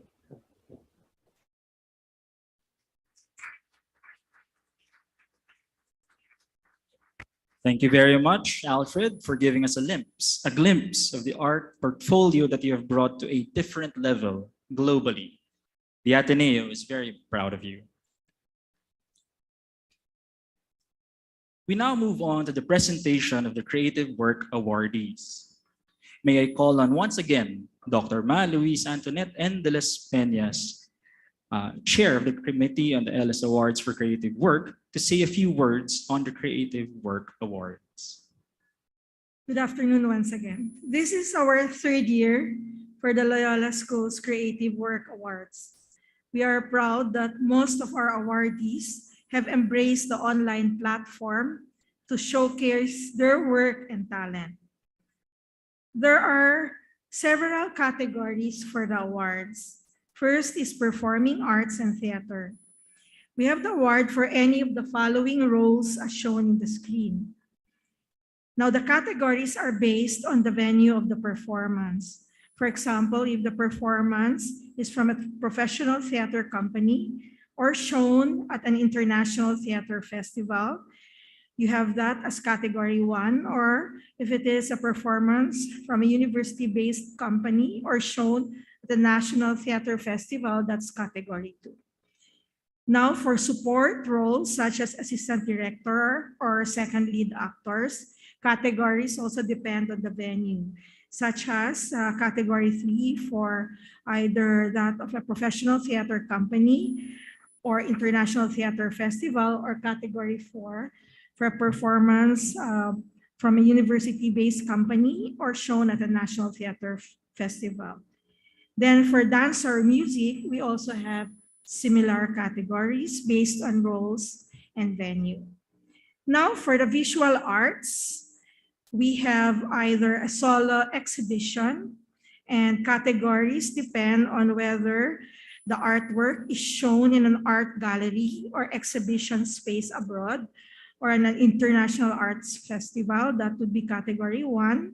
Or if it is exhibited at a national arts festival, an art gallery local space, or a university-based exhibition space, that's category 2. Now there's also the non-solo exhibition, and depending on the venue, it is either category 3 or 4. Note that curatorship of an exhibition in any venue is category 2. And finally, for the screen arts, The categories are also based on roles and the venues. I would like to take this chance to thank the Loyola Schools Awards Committee for creative work. The members have been our partners the past 3 years. They gave their generous time to arrive at our list of awardees. So thank you very much to the committee members. And of course, congratulations to all the creative work awardees. We are proud of you. Thank you. Thank you, Dr. De Las Peñas. Now I would like to call on Dr. Jerry C. Respeto to present the Creative Work awardees. Magandang hapon po sa ating lahat. As one of the members of the Loyola Schools Committee for Creative Work Award, I am very honored to present my colleagues in the creative work arena. Work awardees from the Loyola Schools are the following. For theater arts, from the Filipino department, we have Mr. Pietro Nino Pinorio, Mr. Daniel Rowan B. Cortesano, from the Department of Sociology and Anthropology, we have Dr. Ricardo Abad. For music, from the Japanese Studies Program, Dr. Hiroko Nagai. For visual arts, from the Department of Music, Dr. Charlie S. Ferry.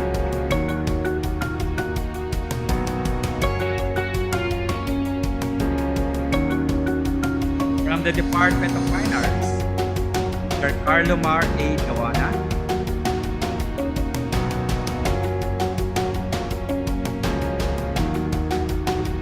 Father Jason D. S.J.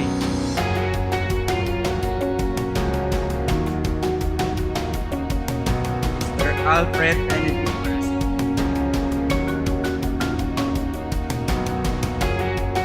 From the Department of History, Ms. Isabel Consuelo A. Nazareno.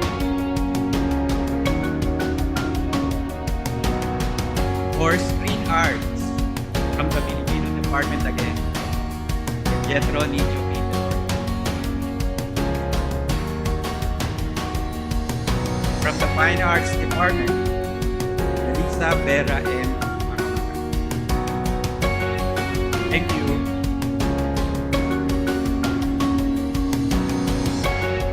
Thank you very much, Dr. Jerry Respeto, and congratulations to our Creative Work awardees from the Loyola Schools. Ateneo is very proud of you. At this point, let us show the work of an artist who has made us proud through his works in the performing arts, particularly in theater. In the past years, he has given outstanding performances as an actor, and he has also directed a number of performances. Let us now watch an excerpt from the play China, China, Sagot Sa from Virus, directed by Jethro Tenorio and staged by Ateneo and Tablado.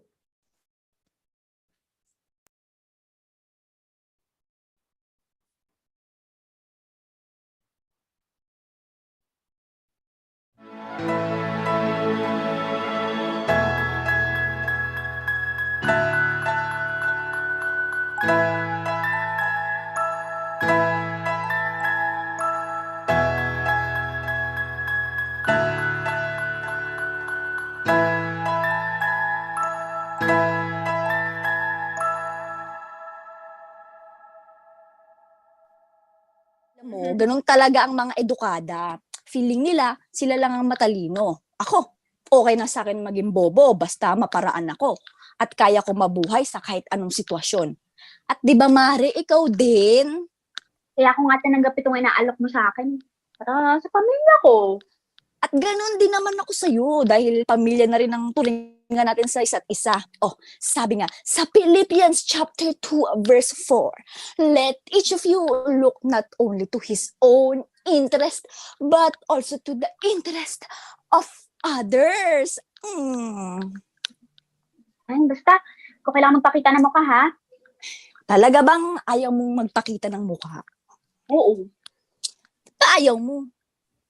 Mas mataas ang na. kita pag may mukha. Mahirap na nga. Baka ma-record tapos biglang kumalat pa sa internet. Paano ko pa maharap si Mister, diba? Bah, dapat nga magpasalamat pa si Mister at sumikat ka. Ay, ano naman yan?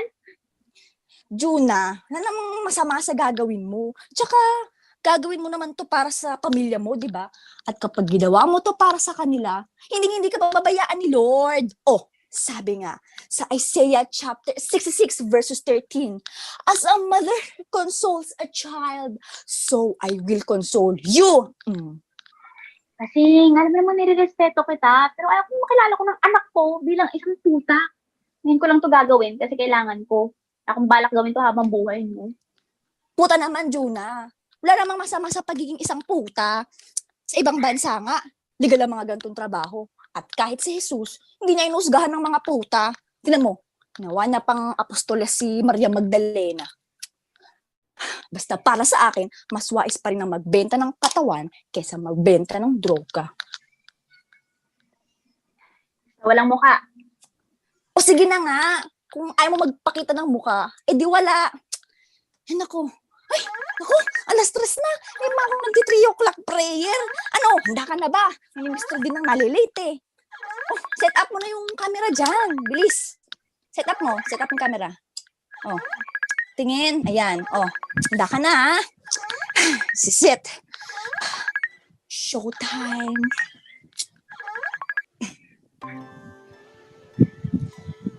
Ni hao.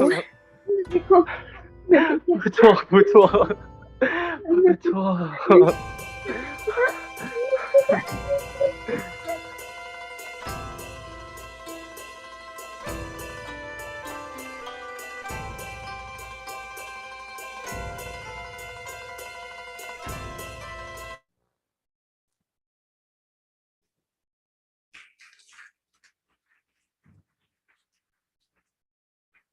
So again, that was an excerpt from China, Sagot Sa, from Virus, directed by Mr. Jethro Tenorio and staged by Ateneo and Tablado. I'd also like to include a name which we missed, and we apologize for that earlier, as one of our recipients for the performing arts, specifically for theater and fine arts, Mr. Miguel Antonio Alfredo V. Luarca. Let's give him a warm round of applause.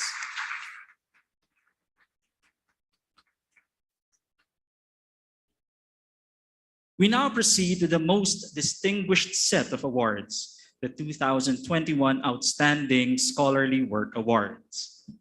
The Outstanding Scholarly Work Award provides special recognition to work that contributes significantly to its discipline. The scholarly work is unique or innovative and meets the high standards of excellence in its domain. The dean of each of the 4 Loyola schools, namely J.G. Som, SOSE, and SOS, formed a special committee to select the outstanding work from the pool of nominated works published in 2021. The school committees select and make recommendations on the award.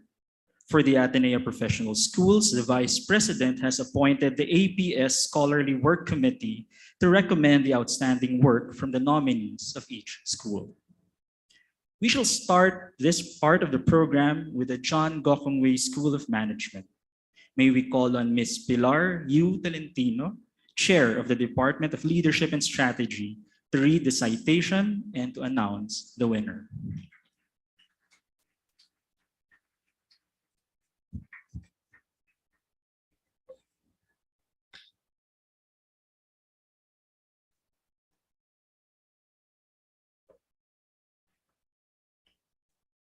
Hi, good afternoon, everyone. Gender inequality in leadership positions persists globally, according to a 2017 UNESCO report. However, in the Philippines, there are women who have been able to successfully reach the top of the corporate ladder in male-dominated industries. The significance of this paper is the investigation on how the Filipino executives broke the traditional career stereotypes despite cultural beliefs and norms on gender roles that hinder women from attaining their leadership roles. This research work focused on the question, what experiences describe the Filipino business executive's career journey, and how do they make sense of these experiences? The results of the research showed that cultural, organizational, and familial factors emerged as the top contextual dimensions that women executives need to navigate as they journey to the top of their careers. 6 sub-themes emerge as challenges as they progress in their careers. Women as in charge of households, expectations as mothers, limited representation in the boardroom, discrimination as women leaders, women not seen as leaders, and husband's ego. On the other hand, findings from the research show that an equal opportunity culture, career pathing and diversity, male mentors or role models, and enlightened husbands acted as important enablers in their career journey.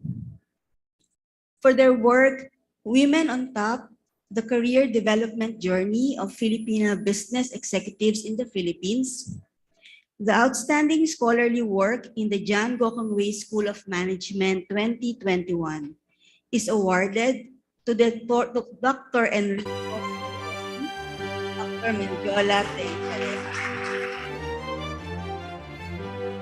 May I now invite Dr. Maria Luz Vilches, Vice President for the Loyola Schools, to present the award and the winners to come upstage.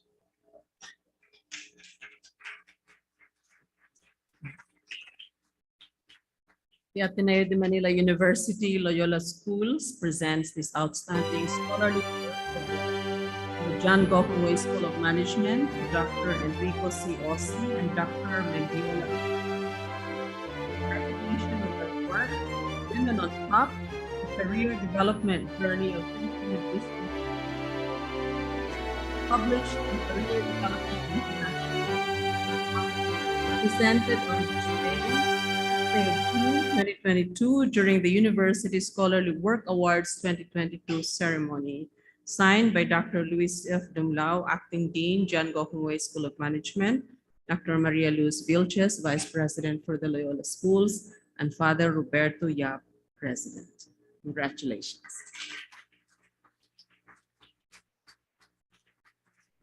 May I now ask Dr. Ossi to please get the plaque from the table.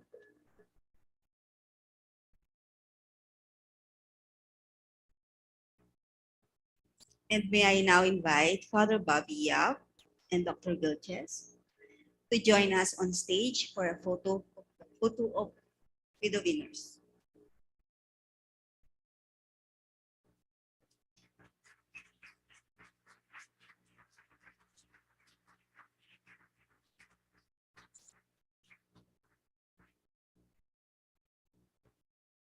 I now call on Dr. Ossi to give the response.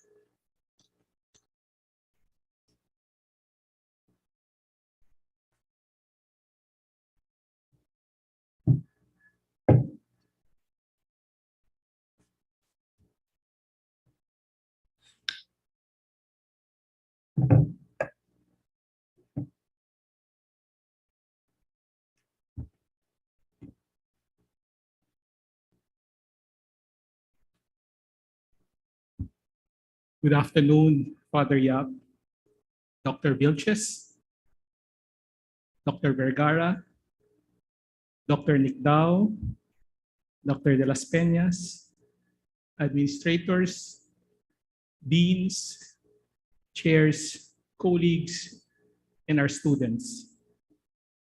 Dr. Joy and I humbly accepts this honor of being the 2021 J.G. Som Outstanding Scholarly Work awardees for our paper entitled Women on Top, the Career Development Journey of Filipina Business Executives in the Philippines, published in the Career Development International. We would like to express appreciation to Dean Louis Dumlao and the special committee that vetted papers submitted by our colleagues at the JGSOM.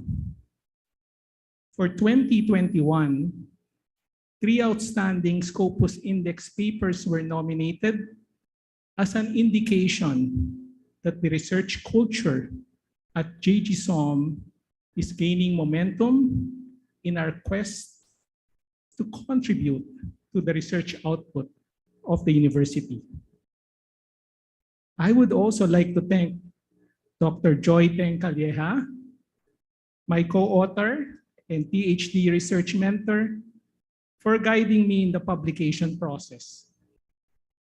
After 3 journal rejections and countless revisions, Ma'am Joy and I were able to finally publish our paper. May I likewise express sincere thanks to Dr. Bopi Franco, our PhD Leadership Program Head, Dr. Gina Hechanova, Dr. Mira Ofreneo, my quantitative and qualitative methods professors for their kind guidance and support. Writing about women leadership in business in the Philippines was indeed an experience. Fortunately, all the in-depth interviews were done pre-pandemic, so I was able to meet with the 7 women CEOs and hear their stories of struggles and triumphs. We truly feel humbled and privileged to be able to share their journey through this paper. Before I end, I'd like to share that last Saturday, we had an on-site rehearsal for today's event.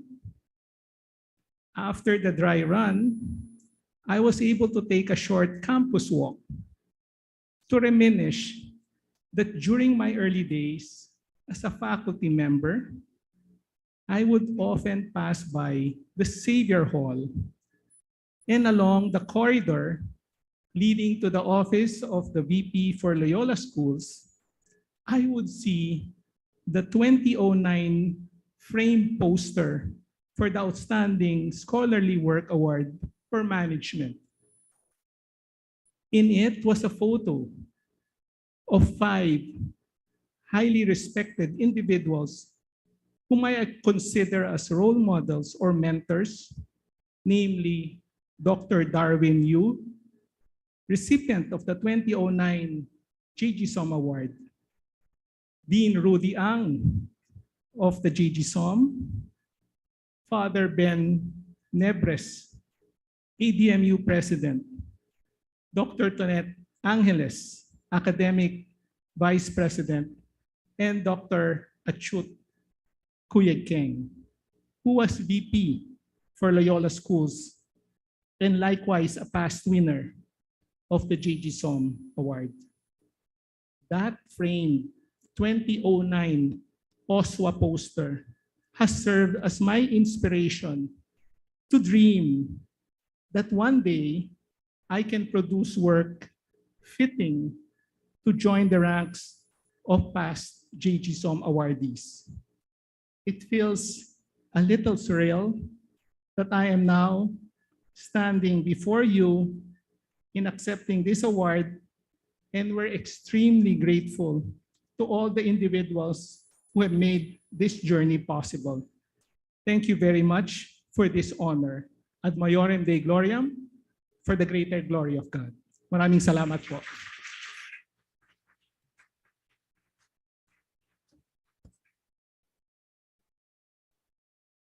Congratulations, Dr. Ossie, for receiving the Outstanding Scholarly Work Award in the John Gokongwei School of Management. Let us now proceed to the awards for the School of Humanities. The special citation, Outstanding Scholarly Work in the School of Humanities, will be presented. We now call on Dr. Jonathan Chua, Dean of the School of Humanities, to read the citation and announce the recipient.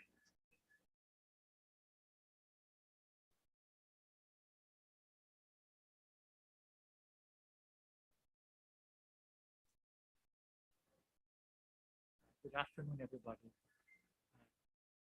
Edgar C. Samar, si Janus Silang at ang Lihim ng Santinakpan, is the final installment in the multi-award-winning young adult series that expertly weaves elements from role-playing video games and Philippine folklore. In this final book, the protagonist, Janus, discovers the secret that will lead him to incidents and adventures on which the future of Santinakpan depends. Samar creates an engaging Filipinized fantasy world that is not only admirable in its intricate world building, but also responsible in its use of Filipino mythology, avoiding its exploitation for surface appeal. The success and significance of Samar's Janus Silang series lie in suturing a grand narrative of good and evil that incorporates various aspects of Filipino mythological lore on the one hand, and current and local conditions on the other. In its use of Filipino, it also contributes to the language, the shaping of the language as the language of imagination, and also anchors the fantastic worlds in the informational, cultural, psychical, and metaphysical terrains of Filipino readers.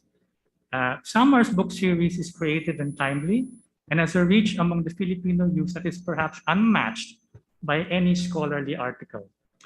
The contribution of Janus Silang at ang Lihim ng Santinakpan and of the whole series to Philippine literature is that it sets the bar very high for young adult writing in the national language.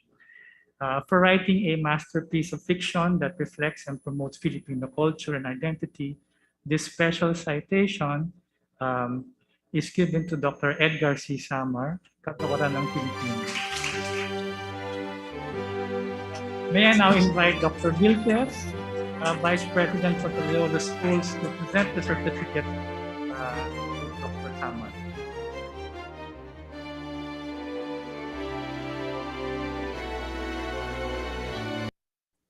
The Ateneo de Manila University Loyola Schools presents this special citation, Outstanding Scholarly Work in the School of Humanities, to Dr. Edgar C. Samar in recognition of his work, si Janus Silang at ang Lihim ng Santinakpan, published by Adarna House 2021, presented on the 6th day of June 2022 during the University Scholarly Work Awards 2022 ceremony. Signed by Dr. Jonathan Chua, Dean of the School of Humanities, Dr. Maria Luz Vilches, Vice President for the Loyola Schools, and Father Roberto Yap, SJ, President. Congratulations. Okay. May I now ask Dr. Samar to get the certificate from the table? And may I ask Father Yap and Dr. Vilches to join us for a picture.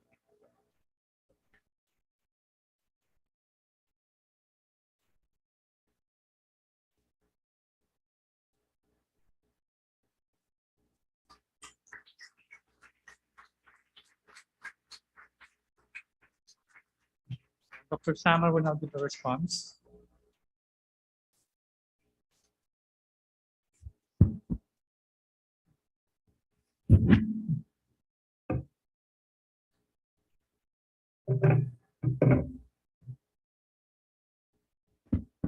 Maraming salamat po, Ma'am Marlu, Sir Jonathan at Father Bobby Yap.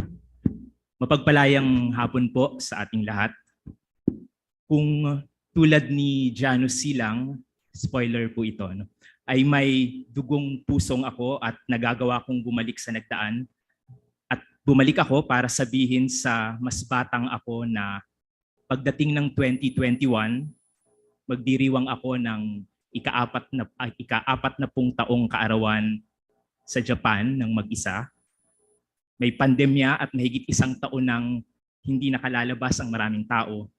At na tinatapos ko ang huling libro ng isang serye ng mga nobela na isinulat ko sa loob ng humigit kumulang isang dekada. Pagtatawanin ko siguro siya dahil malayong malayo yon sa hinagap ko noon. Anong ginagawa ko sa Japan? Hindi ko pinangarap na magtrabaho sa ibang bansa. Anong pandemya? Alam nating darating ang araw na magtatapos ang mundo. pero hindi natin laging iniisip na mangyayari ito sa panahong nabubuhay tayo. Pero malamang na may excite ako sa ideya na nakapagsulat ako ng isang serye ng mga nobela. Bata pa ako, pangarap ko na ito. Maghabi ng mundo na nakaugat sa mundong kilala natin, habang kasabay rin na nangangarap ng mundong higit sa naririto. At laging yon sa palagay ko ang nasa likod ng bawat pag-akda, na sa kabila ng mga sakunat, pasakit at kabiguan ng realidad, maaari tayong mangarap ng mundong higit sa mayroon tayo. Halos araw-araw nakakatanggap ako ng mensahe mula sa mga mambabasa ng Jano Silang, kung paano nila natatagpuan sa pagbabasa ang hindi nila alam na hinahanap pala nila. Noong kaigtingan ng lockdown, hindi ilan ang nagsabi sa akin na nakasama nila ang libro sa bahay. May mga binapuan din ng COVID na si Janus ang piniling maging kasama sa magkasabay na pag-iisa at takot sa hindi alam kung anong mangyayari habang nagpapagaling. Natutuhan nila sa nobela ang mantra ng isa sa mga tauhan na naging mantra rin nila sa sandali ng kawalang katiyakan. Natatakot ako, pero okay lang matakot.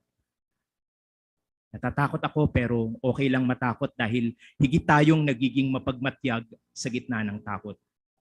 Pero sa huling libro na ito ng series, umusad ang mantrang yon upang maging natatakot ako, pero kailangan kong kumilos. At yun siguro ang mahalagang paalala ko sa sarili sa kabila ng rubdob ng mga pagsusulat at pagbabasa at pagtuturo ng panitikan, na hindi pagbabasa ang dulo ng bawat pagbabasa. Sabi nga ni Marx, may bundo tayong kailangang pagpunyagian. Papasalamat ako sa pagkilalang ito ng Ateneo, hindi lang sa Jano Silang, kundi sa patuloy na halaga ng pagsusulat ng nobela sa pangkalahatan, sa patuloy nating pagbubuot, pag-akda ng bayan. Hindi ko na iisa-isahin ang lahat ng pinasalamatan ko sa dulo ng libro. Pero gusto kong banggitin siyempre ang Adarna House na naglathala at nagtiwala sa mga aklat, kasama ang buong team ng editors na sumubaybay sa napakahabang proseso ng pagsusulat ko at revisyon. At salamat siyempre sa Loyola Schools. Sinimulan kong upuan ang unang aklat ng unang libro noong June 1, 2013 sa pagsisimula ng gawad sa akin noon bilang isa sa mga unang RCW faculty. Hindi ko mabubuo ang mga unang aklat ng serye kung hindi dahil sa panahon at suporta na ibinigay sa akin ng Ateneo para makapagsulat. Maraming salamat po. Napakaraming nawala sa atin itong mga nagdaang taon dahil sa pandemya. Totoong-totoo ang mga kamatayan sa kaliwat kanan. May matalik akong kaibigan na isa sa mga mahal na mahal ito at matagal na nag-abang sa pagwawakas nitong series na hindi na niya nahintay, pero iniaalay ko sa kanya itong aklat. Maraming salamat sa mahigit nating 20 taon ng pagkakaibigan, Mara, at alam kong kasama si Janus sa mga binaon mo sa paglisan. At bilang pangwakas, gusto ko ring ialay ito ngayon sa isa sa mga naging guru ko at ng marami sa amin sa humanities, isa sa mga inspirasyon sa buhay at paninindigan kay Dr. Bienvenido Lombera, ang ating pambansang alagad ng sining, na sa isa sa mga huling panayam sa kanya ng Philippine Collegian, nang tinanong siya kung ano ang binabasa niya noon, sinabi niyang Janus Silang. Iyon ang paalala sa akin na laging may kabataang nasa loob ng bawat isa sa atin, kasama natin hanggang sa pagtanda, para hindi tayo makalimot, para lagi nating maalala na ang kasalukuyan ay laging pagpapatuloy ng mga sinimulan nating pangarapin at ipaglaban sa ating kabataan. Maraming salamat po.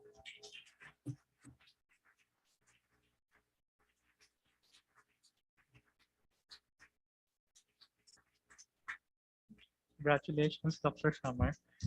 Let me now read the citation for the outstanding scholarly work in the humanities. Andrea Ann Trinidad's Ang Kasalimuotan ng Pagiging Fangirl, isang alternatibong pagtanaw sa mundo ng kababaihang paghanga, examines conflicting perspectives on the fangirl from outside and within fan communities. It asserts that fandoms are effective sites of creating alternative discourses in gender and sexuality and female fan expression.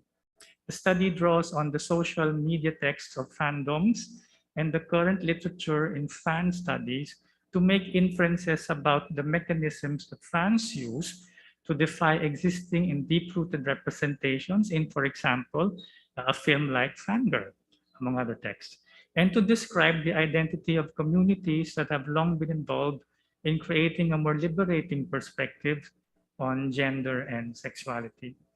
This study was lauded for its novelty, specifically of its subject matter, and of its claim that the fangirl phenomenon opens assumptions about community and social transformation to question. For her article, Ang Kasalimuotan ng Pagiging Fangirl, Isang Alternatibong Pagtanaw sa Mundo ng Kababaihang Paghanga, published in the Scopus Index Journal Plaridel, the outstanding scholarly work in the School of Humanities 2021 is given to Ms. Andrea Andy. I now invite Dr. Vilches, Vice President for the Loyola Schools, to present the plaque.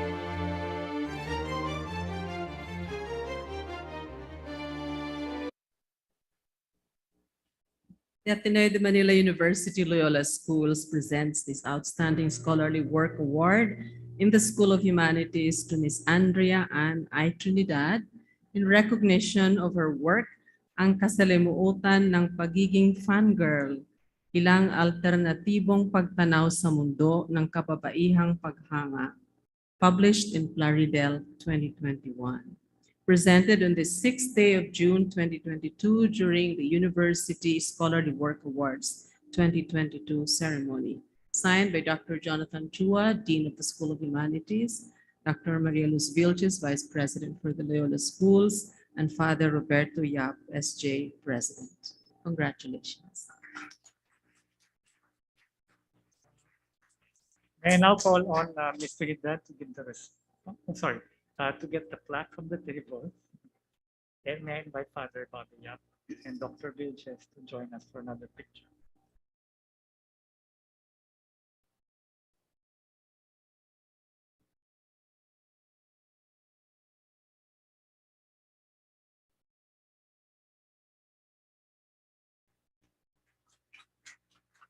Now a response from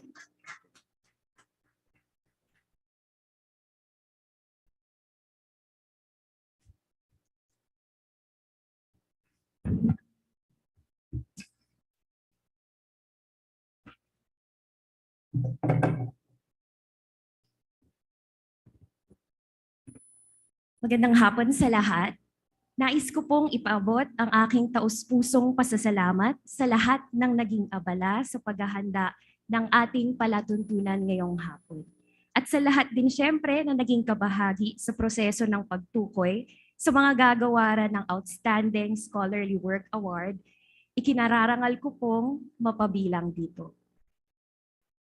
Sa pagsisimula ng unti-unti nating pagbabalik sa pamantasan at unti-unti ring pagniniig bilang isang komunidad katulad ng selebrasyon ng scholarship nating lahat noong nakaraang taon para ngayong hapon, interesante para sa aking inugan kung papaano paghanga ang fenomenang tila nakapagbubuklod sa kanya-kanya nating danas sa panahon ng pandemya. Sa pagdating ng hindi inaasahang krisis na nagbunsod ng kaliwat kanang pakiramdam ng ligalig, marami marahil sa atin ang aksidental na nakahanap o aktibong humanap ng mga bagong paraan na maaaring sandigan upang mabawasan ang pagkabalisa at saglit na bumabad sa pahingang nakapagbibigay o makapagbibigay maski ng katiting man lang na ginhawa. Marami ang nakisayaw sa Butter ng K-pop group na BTS. Nakikinta sa dalawang magkasunurang bagong lunsad na album ni Taylor Swift, nakiusyoso sa nabuong pag-iibigan ng isang taga North Korea at isang taga South Korea sa K-dramang Crash Landing on You, o hindi kaya naman ng dalawang lalaking mag-aaral ng kursong engineering sa mga napapanood na Thai Boys Love or BL. At may ilan ding nanabik sa muling pagbubukas ng mga sinihan sa pagpapalabas ng ilang pelikula mula sa Marvel. Subalit, hindi lamang itong mukha ng paghangang nagtataglay ng lugod ang ating kolektibong nasaksihan. Sa kulminasyon ng kampanya at halala noong nakaraang buwan, nakita rin natin kung paano isinandig ang makinaryang politikal sa mga mala-fandom na gawain. Nasaksihan natin ang voluntaryong paghanda ng food support sa mga campaign rallies na tila nakapadron sa pagpapadala ng mga taghanga ng food truck sa mga inuidolong aktor. Nakita rin natin ang malawakang pagpapamahagi ng mga photo card na tila ba K-pop idol ang ikinakampanya. Dagdag pa ang naobserbahang pagwasiwas ng light stick sa panahong inakalang wala nang gamit ang mga ito dahil sa pagkakatigil ng mga pisikal na konsyerto sa bansa.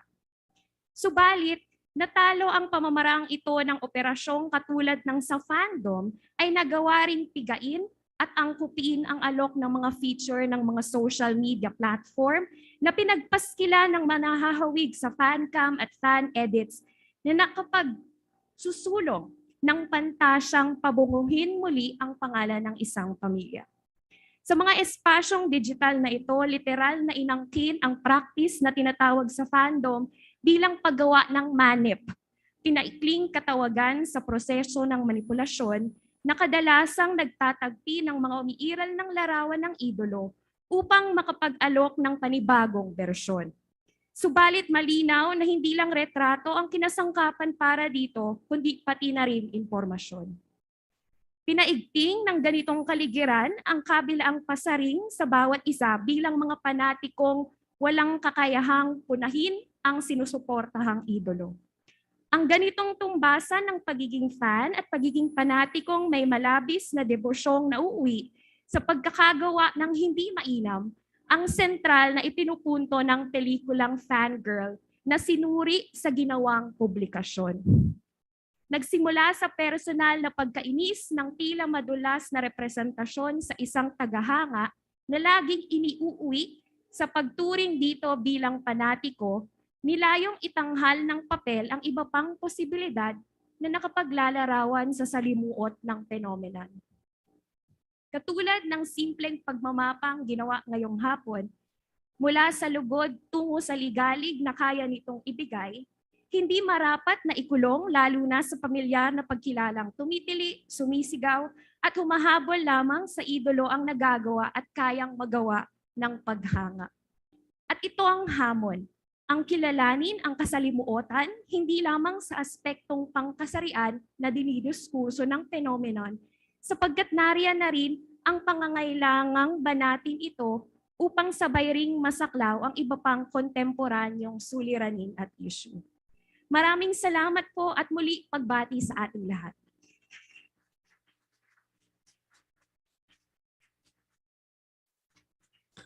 Congratulations, Ms. Trinidad, for being the awardee for the School of Humanities. We now move on to the awarding of the outstanding scholarly works in the School of Science and Engineering. We call on Dr. Rafael A. Guerrero, Dean of the School of Science and Engineering, to read the special citation, Outstanding Scholarly Work in the School of Science and Engineering, and to call on the first awardee.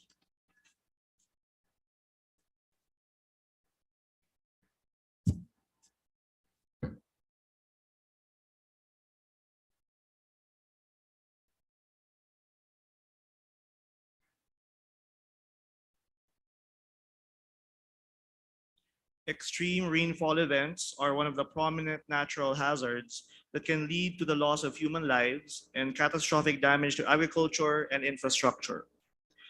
A better understanding of the physical processes leading to such dangerous events is necessary to mitigate their impacts and to establish a better forecasting system.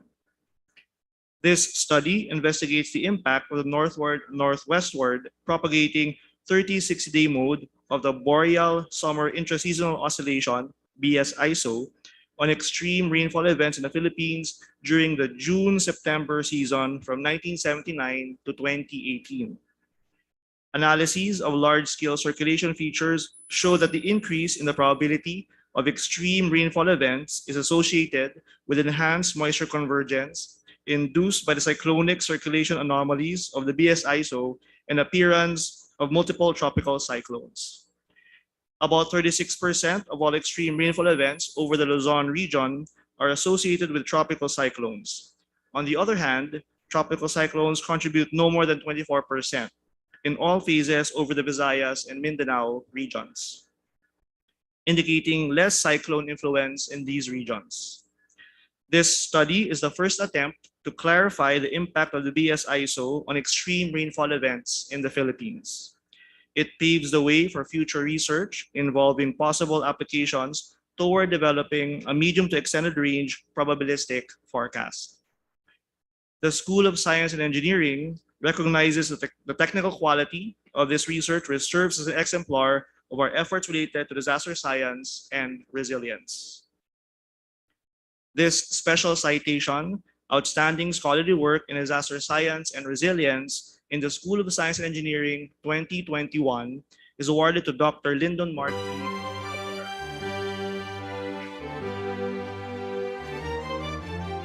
I now invite Dr. Maria Luz Vilches, Vice President of the Loyola Schools, to present the award.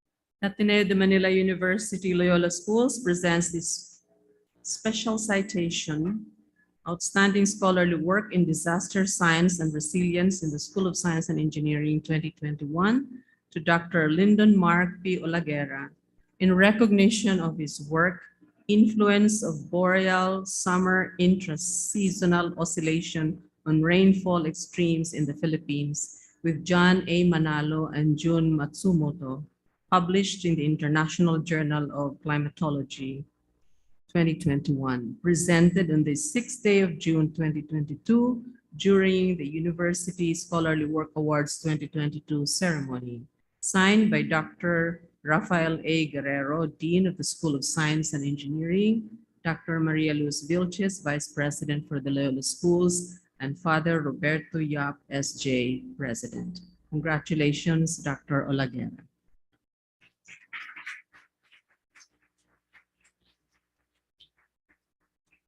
Lyndon is currently in Japan, already busy with a new research project, but we do have a recording of his response.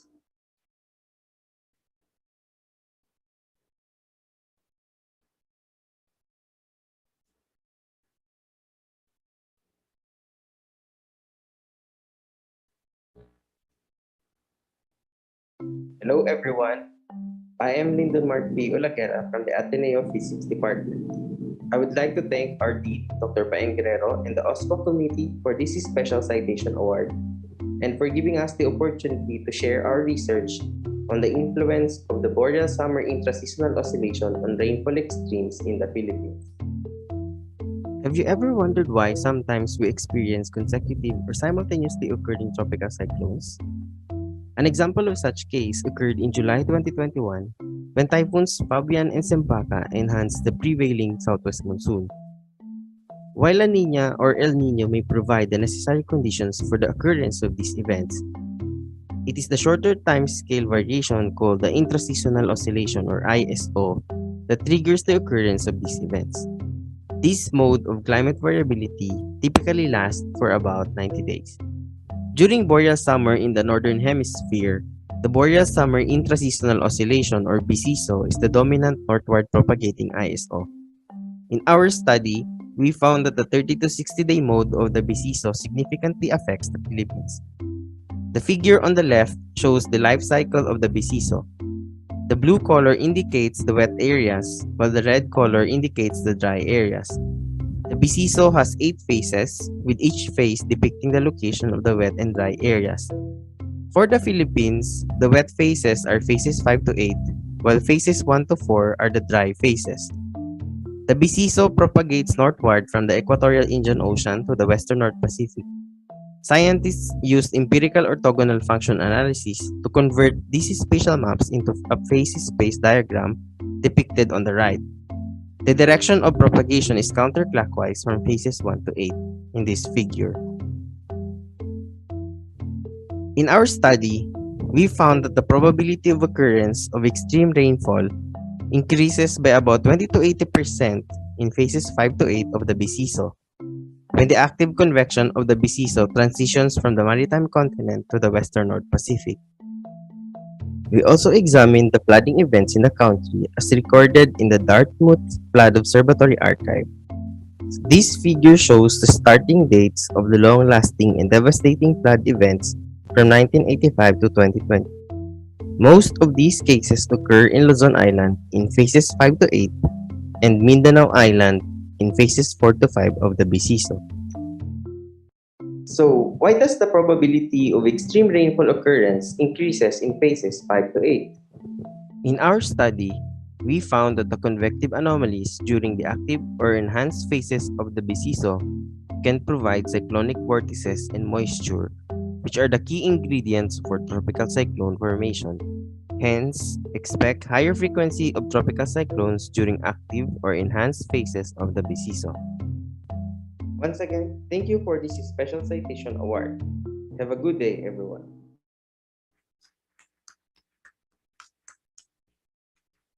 Congratulations, Dr. Olaguera. We wish you all the best in your research efforts while in Japan.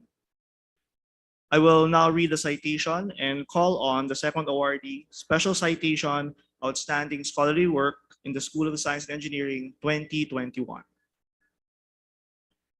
Innovations for environmental monitoring that are low cost and easily manufactured with high potential to be deployed nationwide are crucial for promoting responsible resource management.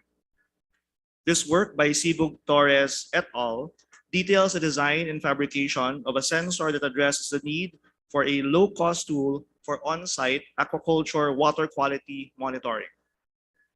The authors, applying additive manufacturing technologies such as 3D and inkjet printing, report on the design and fabrication of an electrochemical platform featuring a reusable 3D printed electrochemical cell with integrated reference and counter electrodes, and a replaceable inkjet printed silver working electrode. The resulting product was tested via the analysis of nitrate ions in artificial brackish aquaculture water as well as in actual aquaculture water samples.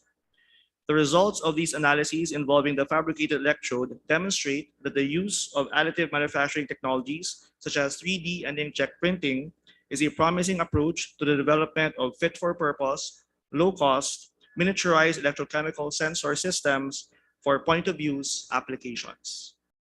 The School of Science and Engineering recognizes the project team for their creativity in the use of emerging fields and technologies for promoting environmental sustainability.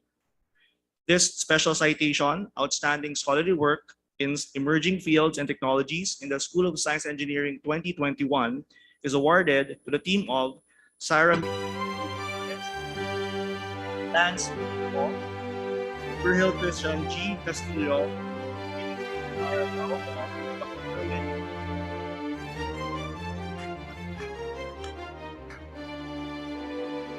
I now invite C. Vilches, Vice President for the Loyola Schools, to present the award. May we invite Ms. Pauco, who will receive the award on behalf of the team, to join Dr. Vilches on stage.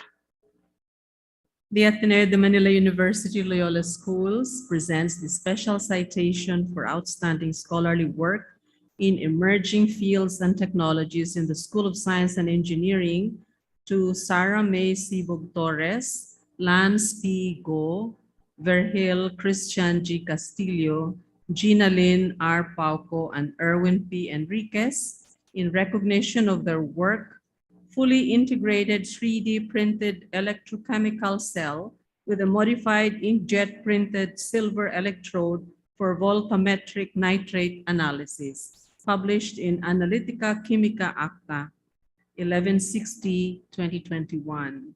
Presented on the 6th day of June 2022 during the University Scholarly Work Awards 2022 ceremony, signed by Dr. Rafael Guerrero, Dean of the School of Science and Engineering, Dr. Maria Luz Vilches, Vice President for the Loyola Schools, and Father Roberto Yap, S.J., President. Many congratulations. Ms. Pauco, kindly get your certificate from the table. And I invite Father Bobby Yap and Dr. Vilches to join me on stage for a photo with the winner.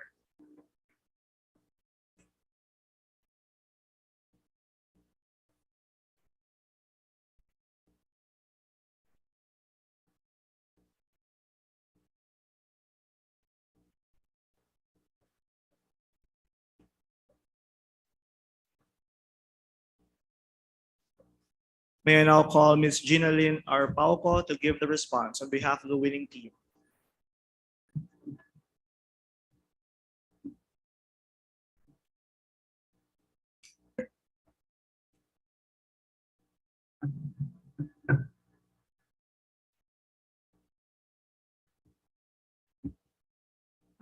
Good afternoon, everyone.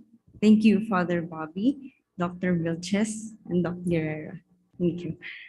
It's truly an honor and privilege to receive this special citation award on behalf of our research team.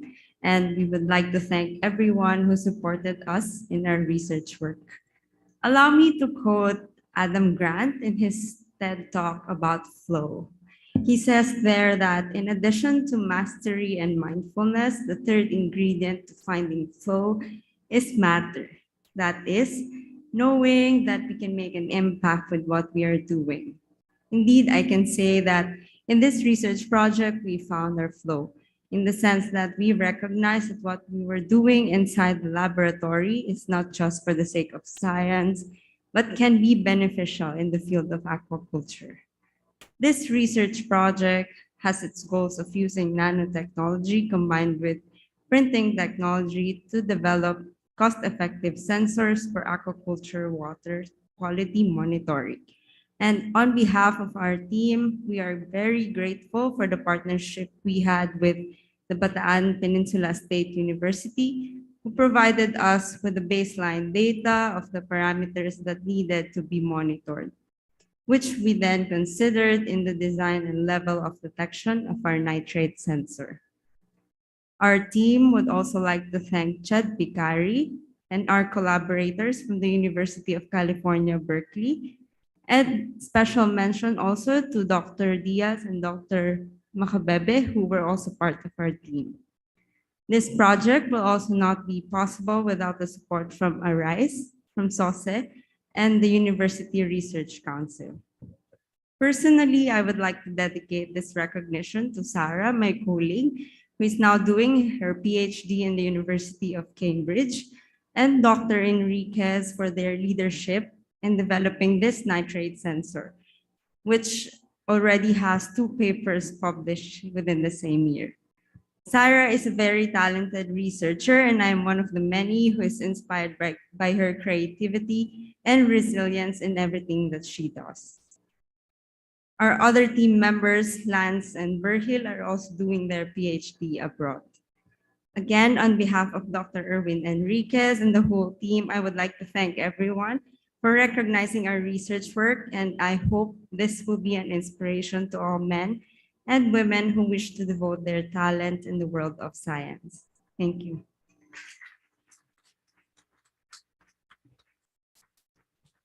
Thank you, Gina. And again, congratulations to Sarah Minisibug Torres, Lance Pigo, Virgil Christian, G. Castillo, Ginalyn R. Pauco, and Dr. Erwin P. Enriquez. This time, I'm honored to present the outstanding scholarly work in the School of Science and Engineering. The Philippines is a low and middle income country, LMIC, that has been severely affected by the COVID-19 outbreak. The gravity of the situation is notable since LMIC countries initially experienced relatively less severe outbreaks when compared to high-income countries. This research investigated the factors that could explain this severity. From these factors, parameters were derived for the mathematical modeling of COVID-19 dynamics and its behavior in the context of interventions implemented in the Philippines. This study was able to validate that population age structure, contact rates, mobility testing, and minimum health standards are significant indicators in explaining COVID-19 dynamics in the country. The study is highlighted by its timeliness, relevance to the Philippine context, and possible application to neighboring regions. It has provided an operational approach that aided the Philippines in timely and effective interventions. The multidisciplinary team is composed of mathematical modelers and computer science engineers of the FASTER Ateneo team, working with the Australian Tuberculosis Modeling Network, or AUTUM. The School of Science and Engineering recognizes the accomplishments of the research team in SAUCE's priority area of public health and wellness, and the alignment of this work with our vision to serve Philippine society. For their exemplary work, understanding COVID-19 dynamics and the effects of interventions in the Philippines, a mathematical modeling study, the outstanding scholarly work in the School of Science and Engineering 2021 is given to Dr. Elvira de Lara Tuprio, Dr. Timothy Robin Kang, Dr. Maria Regina Cristina Escobar.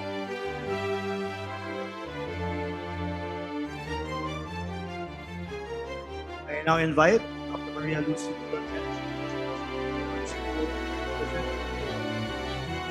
call on the awardees to please go on stage.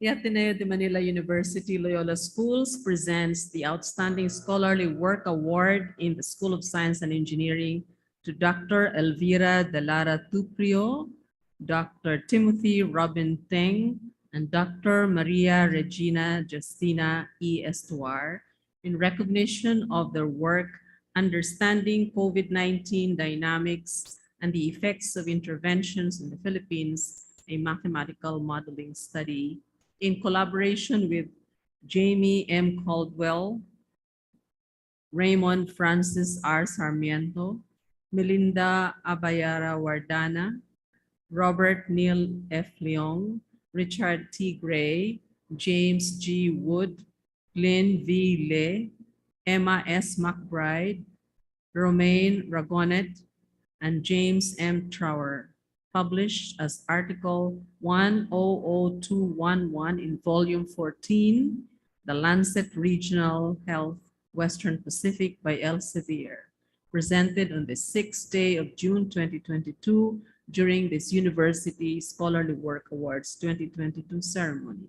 Signed by Dr. Rafael A. Guerrero, Dean of the School of Science and Engineering, Dr. Maria Luz Vilches, Vice President for the Loyola Schools, and Father Roberto C. Yap, S.J., President. Many congratulations. Dr. Tuprio, please get your plaque from the table. May I invite Father Bobby and Dr. Vilches to join us on stage for a photo.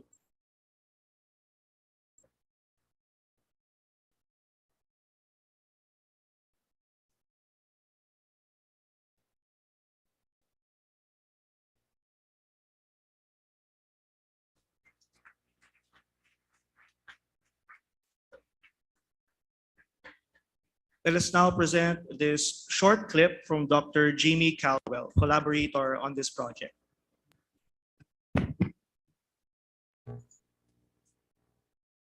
Hi, my name is Jamie Caldwell, and I'd like to thank you for selecting our research for the School of Science and Engineering's Outstanding Scholarly Work for 2022. Our research investigated the role of population age structure, contact rates, mobility, testing, and different intervention strategies, such as personal protective behaviors, school closures, and work from home measures on the first wave of the COVID-19 epidemic, and how the situation in the Philippines compared with transmission in other international settings. This research was motivated by the need to complement existing modeling efforts to provide policymakers with a range of outcomes that might happen and help them make both difficult and important public health decisions.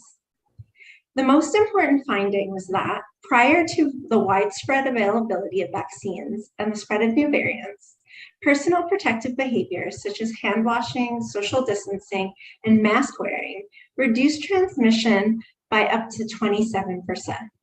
In other words, the low-cost minimum health standards policy appeared to be highly effective. Moreover, this research highlighted the importance of collaboration across disciplines and international institutions.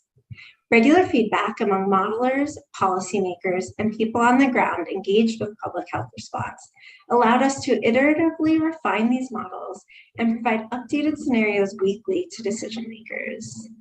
Thank you again.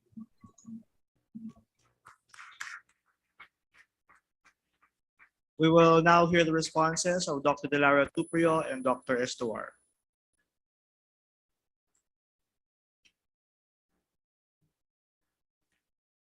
Our partnership with Autumn started in May 2020, which is the early part of the COVID-19 pandemic. Autumn is funded by the WHO Western Pacific Regional Office to do modeling for different countries, including the Philippines. They needed local partner who could provide relevant inputs to their models and communicate their outputs to the policymakers. The Autumn compartmental model supplements the FASTER model. Their model is age-structured, whereas the FASTER model considers homogeneous mixing. Both models have guided our principals in the IATF, especially when key decisions such as community quarantine policies had to be made. Our partnership has produced a publication in The Lancet, which is being awarded today. Thus, this outstanding scholarly work award is a recognition not only of the publication, but also of the almost 2 years of our partnership with Autumn in helping the Philippine government for the pandemic response. We thank the Ateneo for this recognition.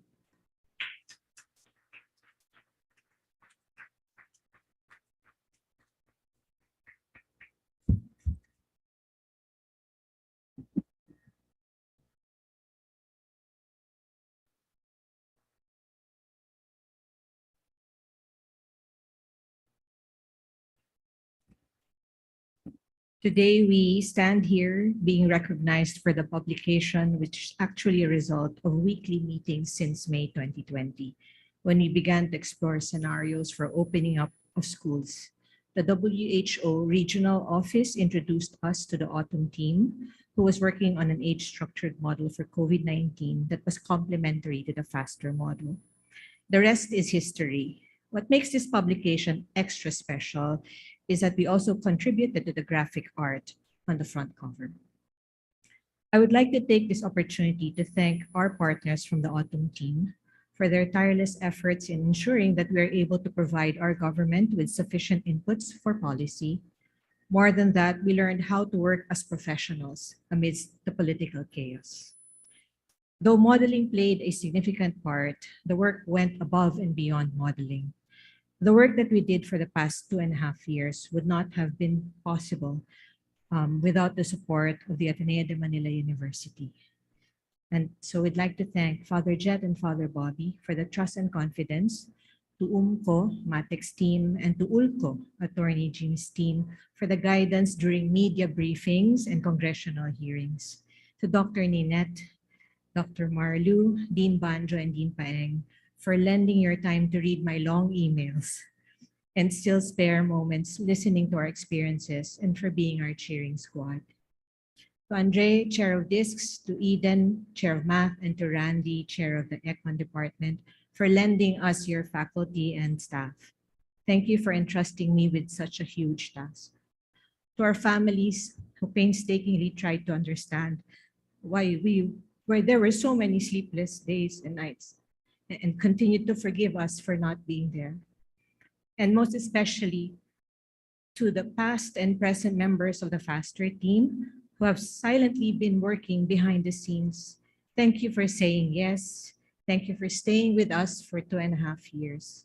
We are all enjoying now the fruits of your hard work. Together with the Ateneo community, we will forever be grateful to the FASTER team. Thank you.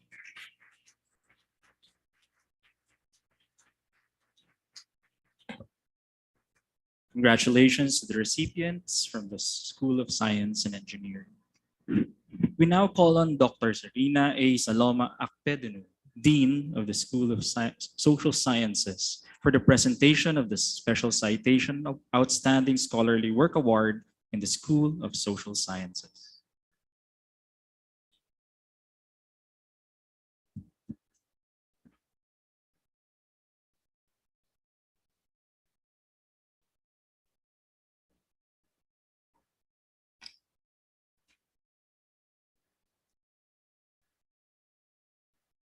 At a juncture when we are still reeling from the COVID-19 pandemic, a global health crisis that is unparalleled in our lifetimes, the topic of vaccine hesitancy is most timely and relevant. Through a well-designed study that utilizes multidisciplinary analytical lens, the authors successfully shed a critical light on how a single vaccine controversy can undermine trust not only on vaccines, but also on health institutions and the state itself. By surfacing the experiences of health workers and low and middle income Filipinos across the country, we are drawn into a deeper and richer understanding of how a health controversy can be politicized, harm the credibility of health workers, and be exploited by mass media. The localization of narratives, respect and value accorded to people's specific contexts and cultures, or views of vaccines paved the way for cogent recommendations that touch on crisis communication, journalism, and public health. The special citation Outstanding Scholarly Work in the School of Social Sciences 2021 is awarded to Dr. Vincent.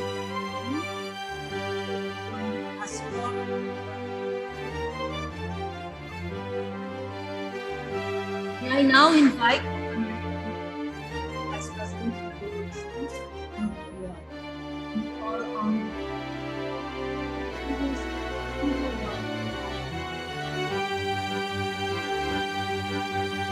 The Ateneo de Manila University Loyola Schools presents the Special Citation Outstanding Scholarly Work in the School of Social Sciences to Dr. Vincent Gregory Yu, Mr. Gideon Lasco, and Dr. Clarissa David in recognition of their work, Fear, Mistrust, and Vaccine Hesitancy, Narratives of the Dengue Vaccine Controversy in the Philippines, published in Vaccine 39, 2021. Presented on the 6th day of June 2022 during the University Scholarly Work Awards 2022 ceremony, signed Dr. Sarina A. Saloma Akpedunu, Dean of the School of Social Sciences, Dr. Maria Luz Vilches, Vice President for the Loyola Schools, and Father Roberto Yap, S.J., President. Many congratulations. I now ask Dr. Yu to get the certificate from the table. May I invite Father Yap and Dr. Vilches to join me on stage for a photo opportunity with the room.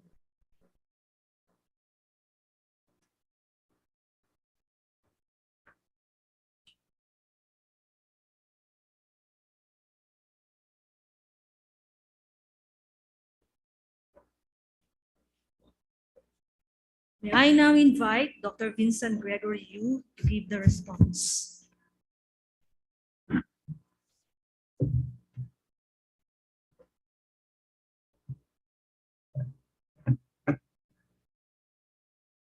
Thank you, Dean Sharina, Dr. Vilches, and Father Bobby.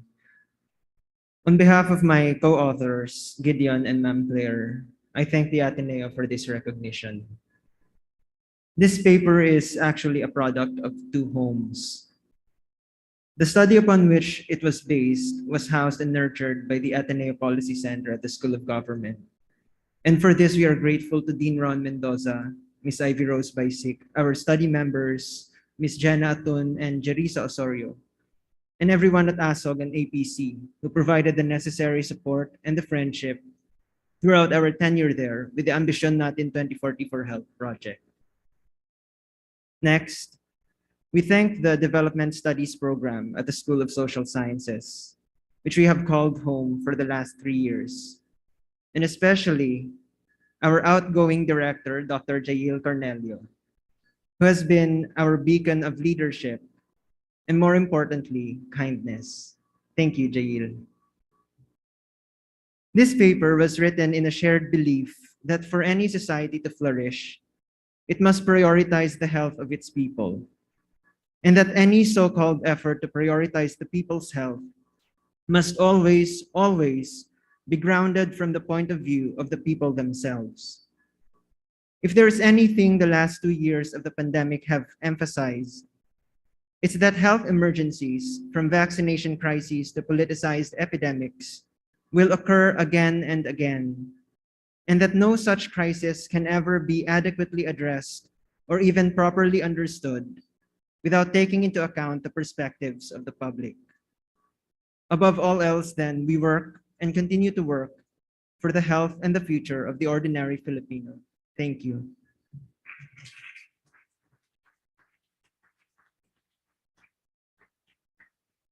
Congratulations to Dr. Vincent Yu and the rest of the team. I will now read the citation and call on the second awardee of Special Citation, Outstanding Scholarly Work in the School of Social Sciences 2021. Does competition enhance or hinder innovation? Evidence from the Philippine Small and Medium-Sized Enterprise. This article extends what we know about Philippine small and medium-sized enterprises, or SMEs, by assessing its exposure to competition and its relationship with different types of innovation.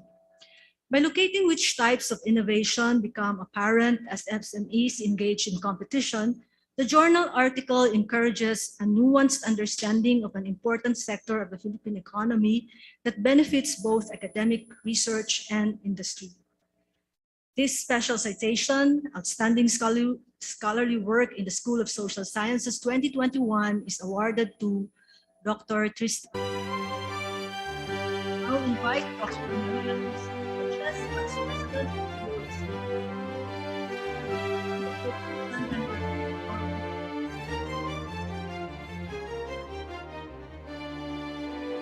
The Ateneo de Manila University Loyola School presents a special citation scholarly work of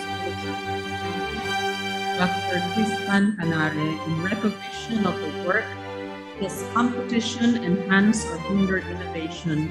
Evidence from Philippine small and medium-sized enterprises. In collaboration with Camille Paulo Francisco, published in Journal of Southeast Asian Economies.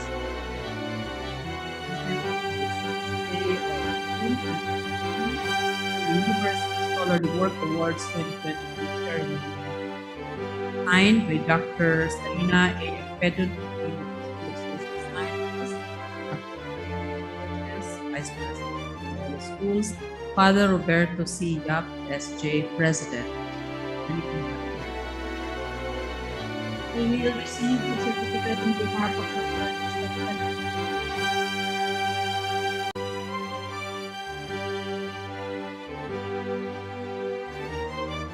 I call on Father Bobby. Just with the certificate.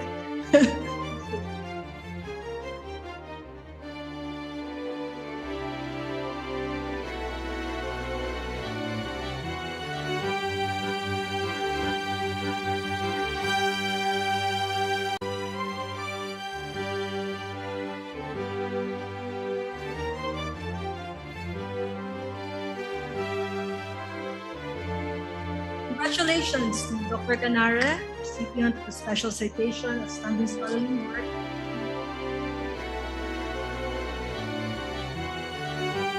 Let me now read the citation and present the Outstanding Scholarly Work Award in the School of Social Sciences. Endangered Splendor, Manila's Architectural Heritage, 1571-1961, is a brilliant piece of rigorous scholarship that weaves together historical narratives about the beauty of colonial Manila, but also exposes the urgent necessity of heritage preservation due to threats of neoliberal economic expansion, environmental degradation, and policy neglect.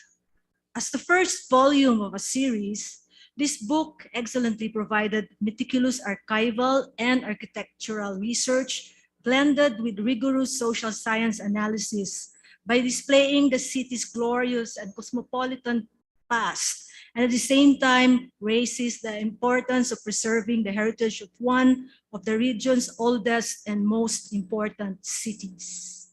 For the excellent scholarly work Endangered Splendor, the Outstanding Scholarly Work in the School of Social Sciences 2021 is given to Dr. Fernando N. Shalsica and Mr. Eric Pedro. I now invite Dr. Maria Lucy Vilches, Vice President for the Loyola Schools, to present the award, and Mr. Eric Acpedonu to take center stage.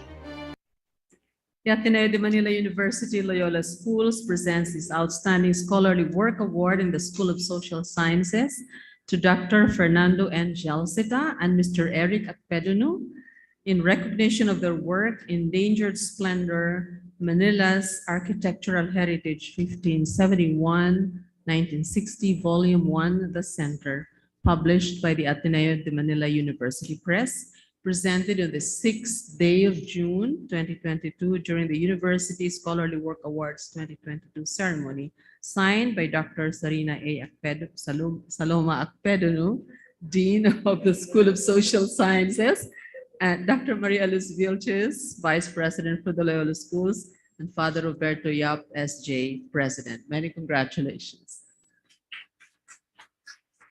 May I now ask Mr. Acpedonu to get the plaque from the table. May I invite Father Yap and Dr. Vilches to join me on stage for a photo opportunity with the winner.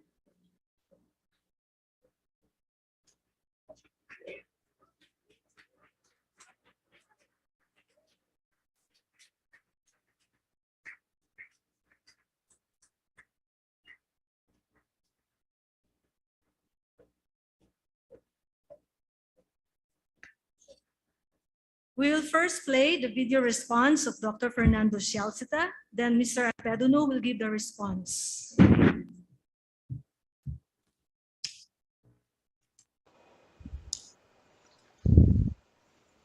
Reverend Roberto Yap, President of the Ateneo de Manila University, Dr. Marlu Vilches, Vice President for the Loyola Schools, Dr. Luis Antoinette de las Peñas, Associate Dean for Research and Creative Work, Dr. Sarina Saloma Acpedonu, Dean of the Loyola School of Social Sciences, friends and colleagues in the Ateneo de Manila University. Kung may kwento, may kwenta. If it has a story, there must be value to it. To elaborate on Jean-Paul Sartre, not only are we condemned to being free, we are also condemned to weave stories. For it is through stories that we make sense of our lives and of the places we live in. Today, our cities in the Philippines have become mere jumbles of concrete, glass, and metal that are absolutely alienating. Their stories are not being told and heard. Hence, we do not feel any allegiance to them.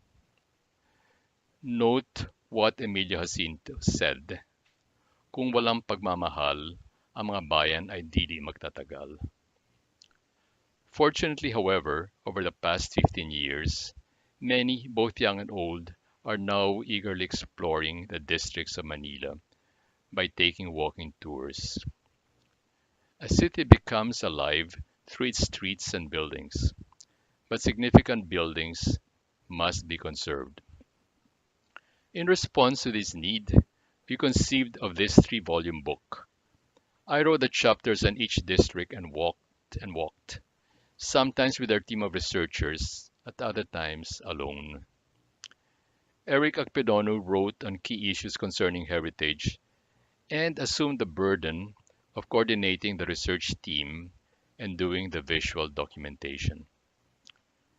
The late Victor Venida wrote the chapters on the economic uses of each district. Volume 1 represents the first of our 3-volume book. Thank you, University Research Council, for this wonderful University Scholarly Publication Award. This award recognizes the energy and time expended not only by the authors, but also by the research team and by the editorial staff of the Ateneo de Manila University Press. Hopefully, this award will encourage Ateneans and our kababayan to explore our capital city, especially on foot. Thank you.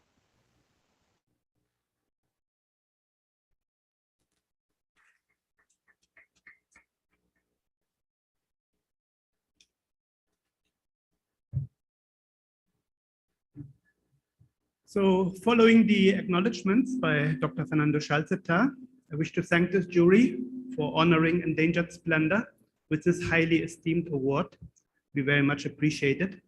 It's an award that doesn't only go to me and Butch, but actually to a lot of people, not least among them the late Bobing Benida and the photographer, Mr. Chester Andrew Ong, as well as the many who actually worked to make this book a success and see the light of day. We were many field researchers, many who did research in libraries, in museums, in archives and museums. I have to thank the many patient editors, layout artists, and proofreaders of the Ateneo de Manila University Press, and the many others who ultimately helped us to make this book see the light of day. Now, there's a question that has come across me several times when we did fieldwork in Manila, which was, how come you as a foreigner are interested in documenting and preserving Filipino heritage? Well, there are basically three answers to that question. The first one is a profound love and admiration for Philippine heritage, in particular built heritage. I came to the Philippines for the first time in 2002, still as a tourist, and fell in love with the architecture, the traditional architecture of the Philippines, when I went to Calamba to visit the Rizal Shrine. Many years later, when I came here to stay in 2006, I visited Quiapo and saw many fine old houses, albeit many dilapidated and falling apart. So I went back to Butch and asked him, has this treasure ever been documented?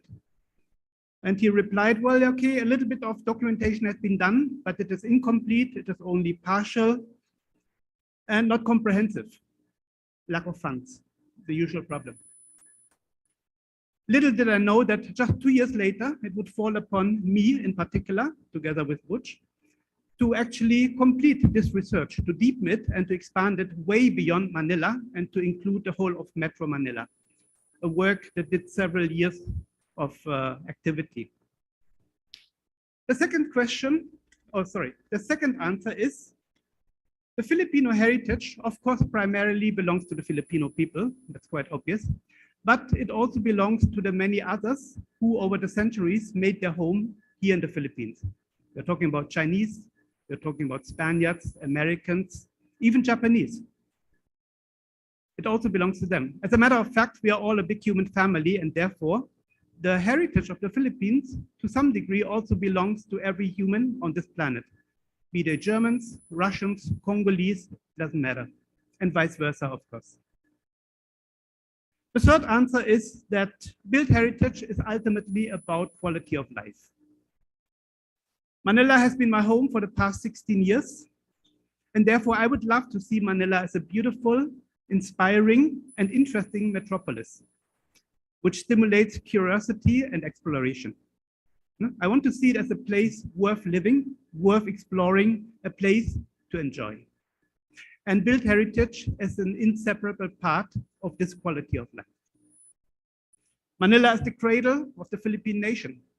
This is where the nation was born and had all its heights and downs. And it still contains many witnesses to our past. It is still full of potential. Manila has an enormous potential in terms of heritage, in terms of tourism, in terms of quality of life. We just have to use it. We have to enhance it. We have to curate it, and we have to preserve it. That is the problem. Manila, to sum it up, is still full of beauty, hidden beauty, which you have to explore, which needs to be explored, discovered, and experienced, as Butch said, ideally by foot. It is in this sense that Endangered Splendor was written. It's an invitation to everyone here to explore our history, explore our heritage, ultimately explore ourselves. Maraming salamat po.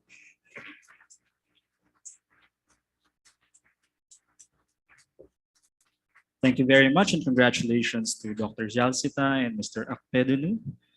Perhaps a light congratulatory hug from the Dean to our recipient would have been acceptable, but we'll leave that up to you. Sige po, pampagana lang po. We're nearing the end of our ceremonies.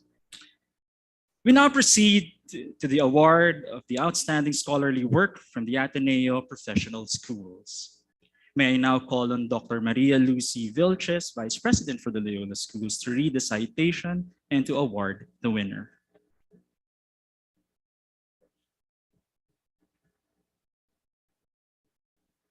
Conventionally, presidents enjoy a honeymoon period where there is brief optimism for a few months or years before it is outweighed by criticisms.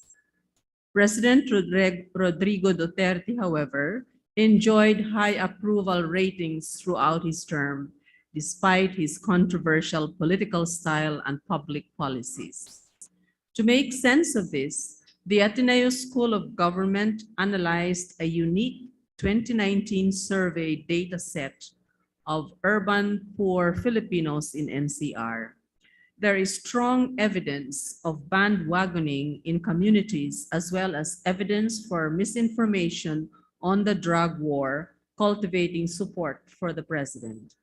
These results provide a deeper investigation of the country's political culture of clientelism and can serve as a warning on how Philippine presidents, when equipped with funfair and disinformation networks, can avoid accountability in the country.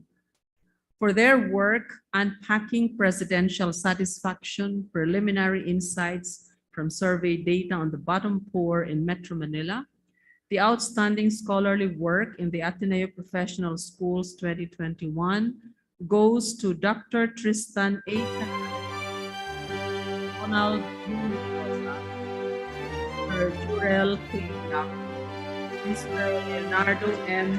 Caminola III, and Ms. Gabrielle Ann S. Mendoza. May I now call on Dr. Tristan E. Canare, Dr. Ronald Mendoza, Mr. Jurel Yap, and Ms. Gabrielle Ann Mendoza.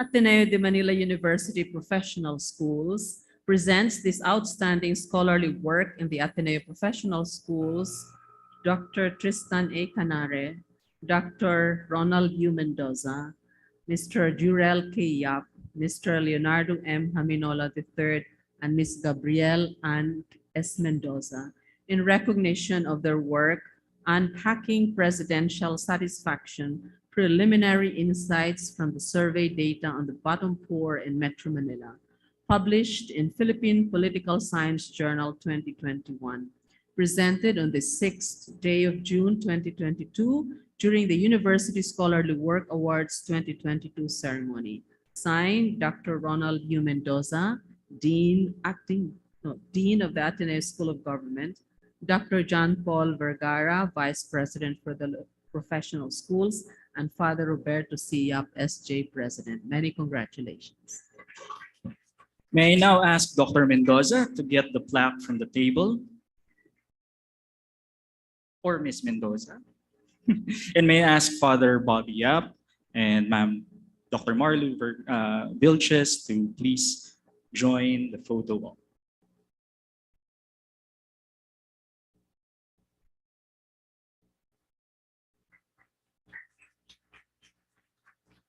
May I now call on Dr. Mendoza to give the response on behalf of the group.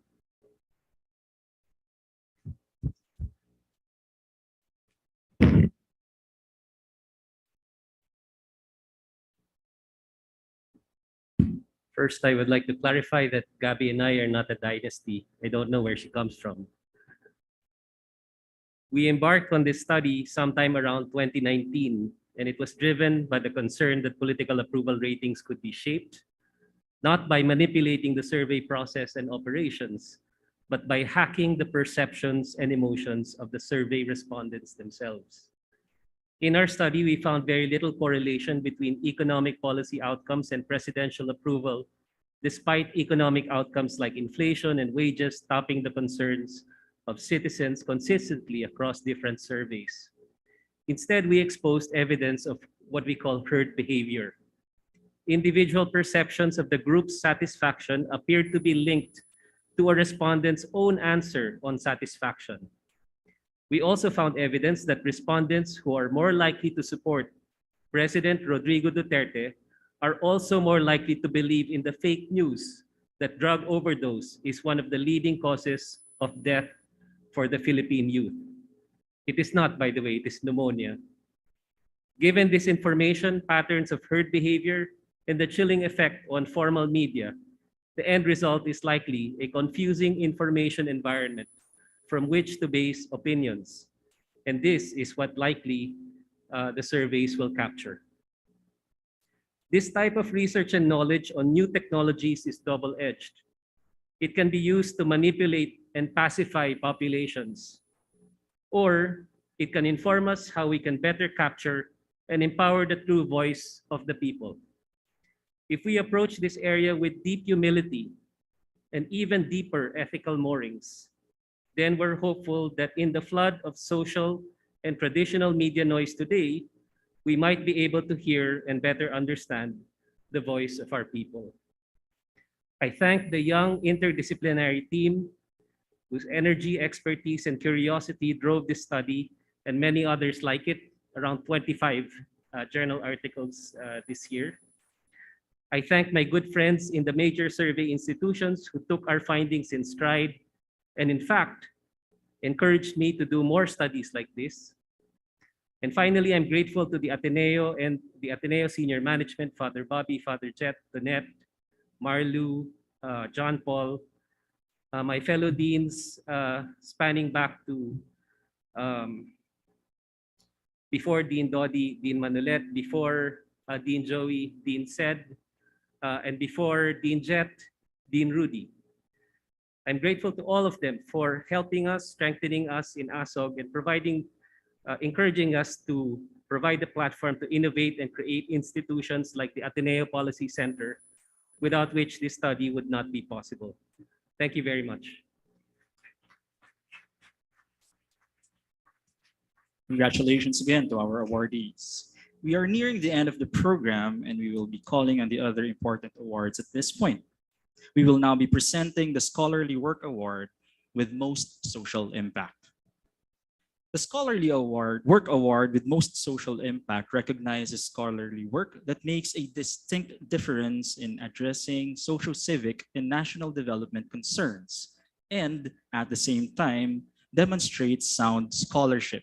For example, the discovery of new knowledge and original insights that expand human understanding, the application of existing knowledge to address social and practical problems, the development of new and better means for facilitating the learning or understanding of what is already known, or creative work that includes artistic creation or expression. For the Loyola schools, we would like to thank the Committee on Social Involvement for carefully going through the nominations and selecting the awardee.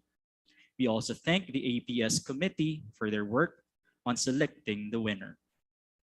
Let me call on Dr. Jaime A. Acevedo, who will read the citation and announce the winner for the Loyola Schools Scholarly Work Award with Most Social Impact.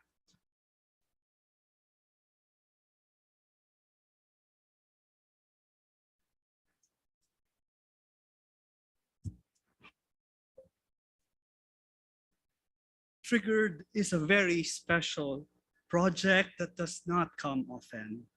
It exemplifies our Ateneo brand of service, one which fearlessly engages with the most painful social issues and involves many members of our community as well as like-minded individuals outside the university.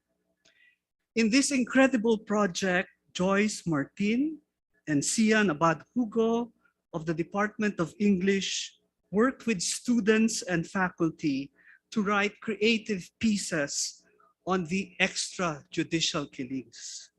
What began as a project in Joyce's English class involving students writing fiction on the EJ case led to 6 stories being chosen for publication, and their student authors, through Sian's invitation being mentored by professional Filipino writers who themselves contributed their own fiction.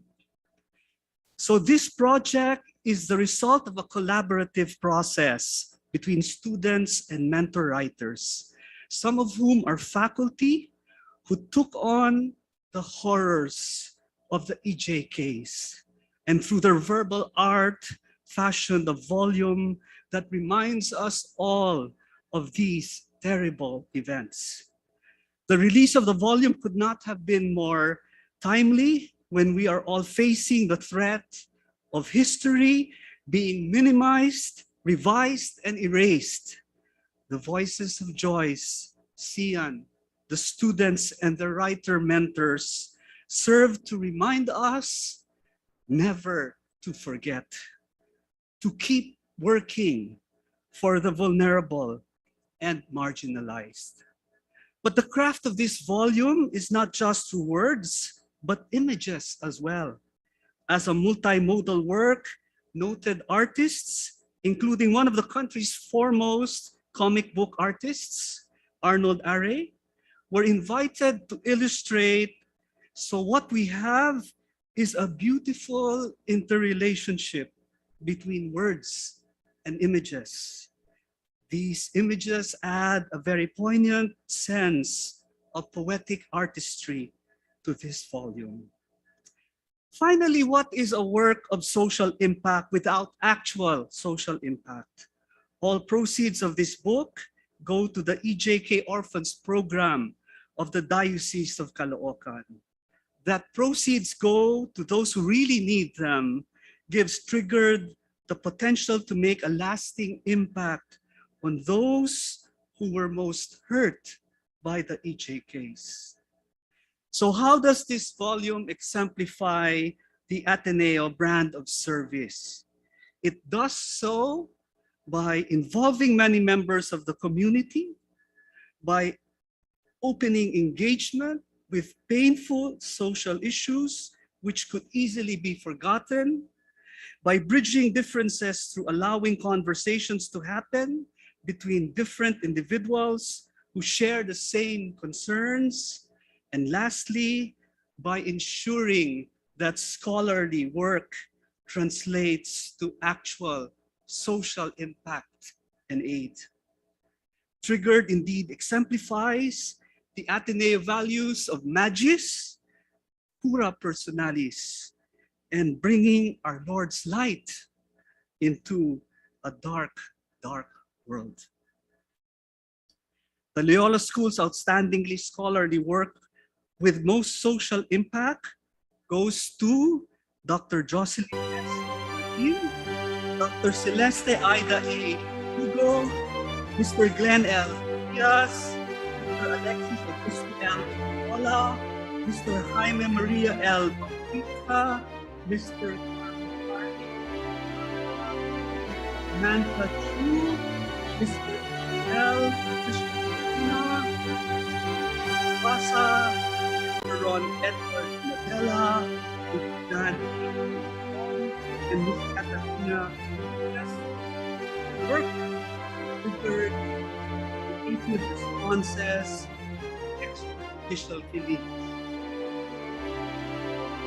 May I now invite Dr. Maria Luz C. Vilches, Vice President for the Loyola Schools, to present the award.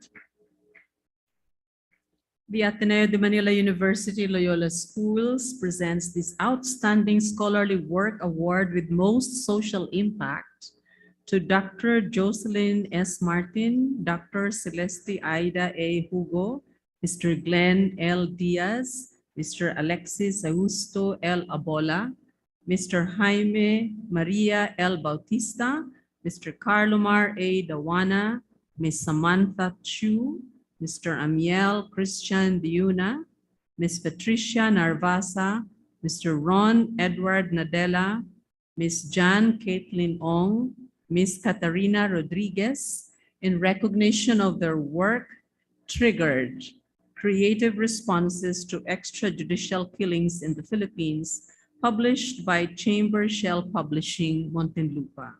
presented on this 6th day of June 2022 during this University Scholarly Work Awards 2022 ceremony. Signed, Dr. Maria Luz Vilches, Vice President for the Loyola Schools, Father Roberto Yap, SJ President. Many congratulations. May I now ask Dr. Martin to get the plaque from the table. May I invite Father Bobby up to join Dr. Vilches and myself on stage for a photo opportunity with the winners.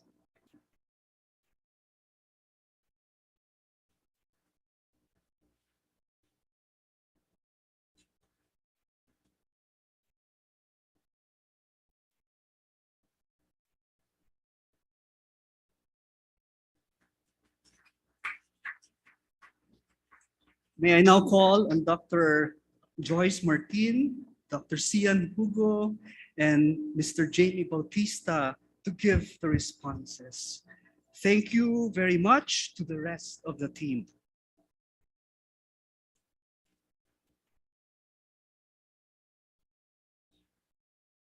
Good evening. This award is a testimony that empathy through literature does generate concrete social impact. Like the little boy with 5 loaves and 2 fish, the initial group who let themselves be disturbed by the death of Kian de los Santos, the same age as the students at that time, multiplied into a community of volunteer mentors, workshop leaders, and artists who gave of themselves during 4 long years, not only to the project, but also to and with the EJK Orphans of Caloocan. Triggered has shown us that simple civilians can do something against the immensity of the drug war, that it is not impossible also neither for non-literature freshmen to publish despite publication norms, and that once more Ateneo can indeed go down the hill. I personally would like to thank Jamie and Cian here with me. Jamie, who should get a Super Mentor Award, and Cian, who embodies both rigor and care, which is perfect for this project. Salamat po. Thank you also, Joyce. And we also would like to express our gratitude to those in the Ateneo community who helped us with this project, beginning with Karina Velasco, who gave us the idea for the process of the book, our Arete Sandbox guru, Martin Villanueva, and his team, who sent us on a voyage filled with unforgettable adventures, such as an empathy improv workshop with the goddess, Missy Maramara, and an FGD with the wise men, Gino Trinidad, Nino Leviste, John Neri, and Velan Luarca. Our young writers who really kept our fire for the project burning. Sam, Amiel, Jan, Red, Pat, and Kat, and our equally forever young mentors, Tien, Exie, Carla Mar, and Glenn. We also would like to thank Prixie for believing in our project and for your continued support. Our illustrators who brought our stories to visual life, Ara Villena, Patmay De Vera, Jul Tan, Emmy Bungay, Andoy Man, Nikolai Maverick, John Idago, and Arnold Are. Big thanks also to Danica Cuevas, who designed our striking cover and our book layout. And finally, we'd like to thank Sister Meicano and Bishop Ambo for their work at the Diocese of Caloocan's EJK Orphans Project, which really gave our project an outlet to make a big difference. You know, it's really about an outlet. We hope that this project called Triggered, it shows all of us, especially those of us educators here in the room today, you know, that if we continue to give young people an outlet for their passion and their desire to improve the country, even in the face of setbacks and hurdles, the Filipino youth will make sure we never forget our history. And they will do it in a creative and inspiring ways. Thank you and good evening.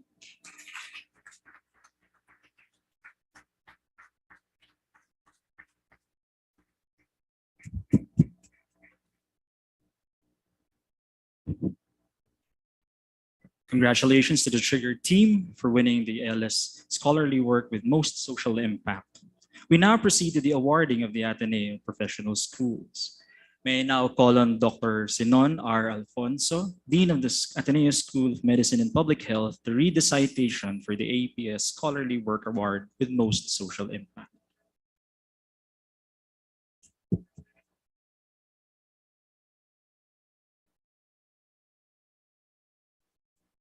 Good evening.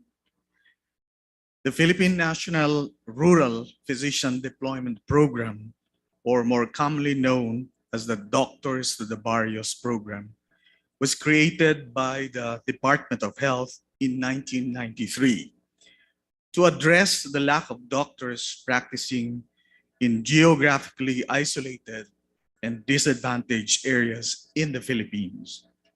However, as of 2011, only 18% of the DTTB physicians chose to stay in their assigned municipalities after their 2-year deployment.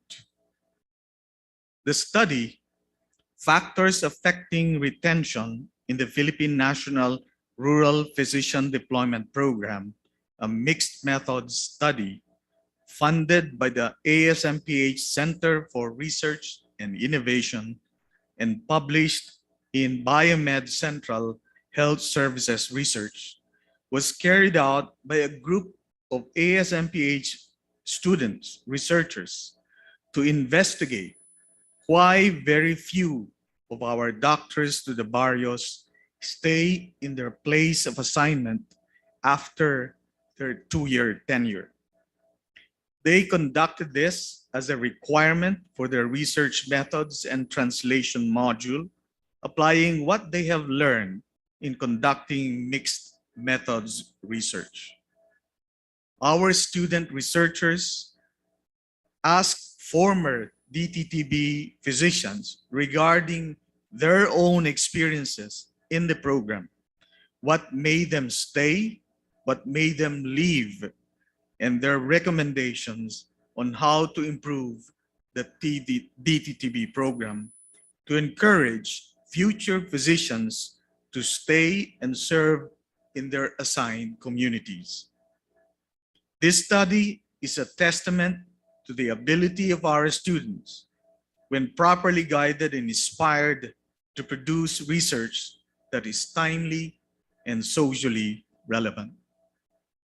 For their work, Factors Affecting Retention in the Philippine National Rural Physician Deployment Program from 2012 to 2019, a mixed method study, the Ateneo Professional School Scholarly Work Award, with most social impact, goes to our junior intern, Ms. Erica Louis L. Flores, Mr. Edric Matthew R. Manahan, Mr. Miguel Paulo B. Lacanilao, Ms. Elizabeth Isabella Maria Beatriz, Mr. Nico Martin B. Malili, Mr. Nicolai Tadeus Umapata, Mr. Vincent Christian P. Puto of the Ateneo School of Medicine.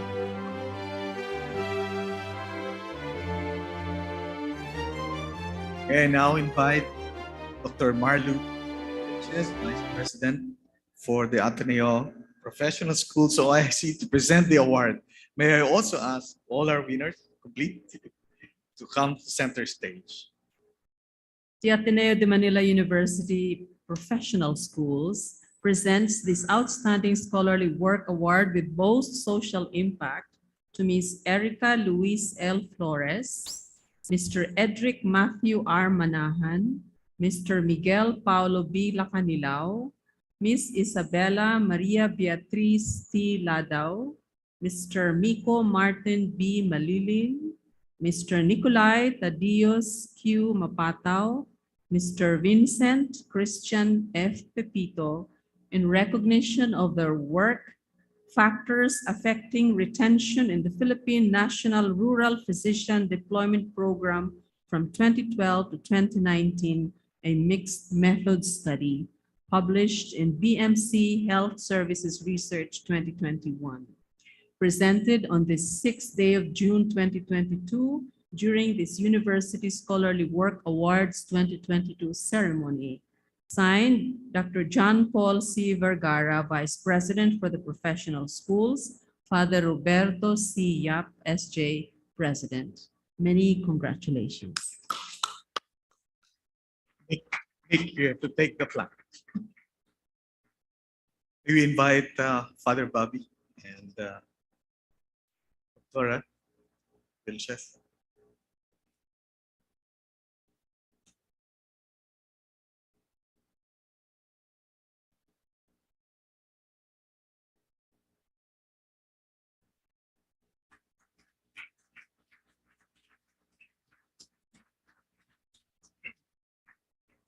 May I now call on Mr. Nikolai Tadeus Q. Mapatal to give the response.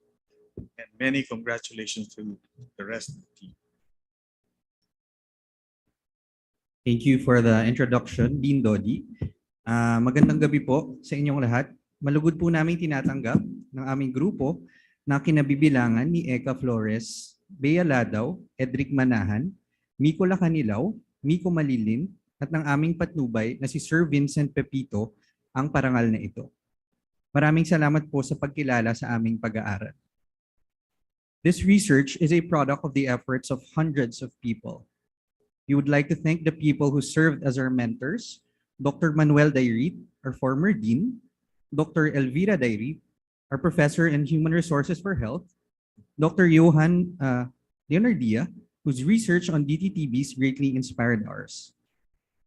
Our research would not have been possible without the contribution of the DOH Health Human Resources Development Bureau through Mr. Jefferson Pauly and the DTTB batches 2012 to 2019.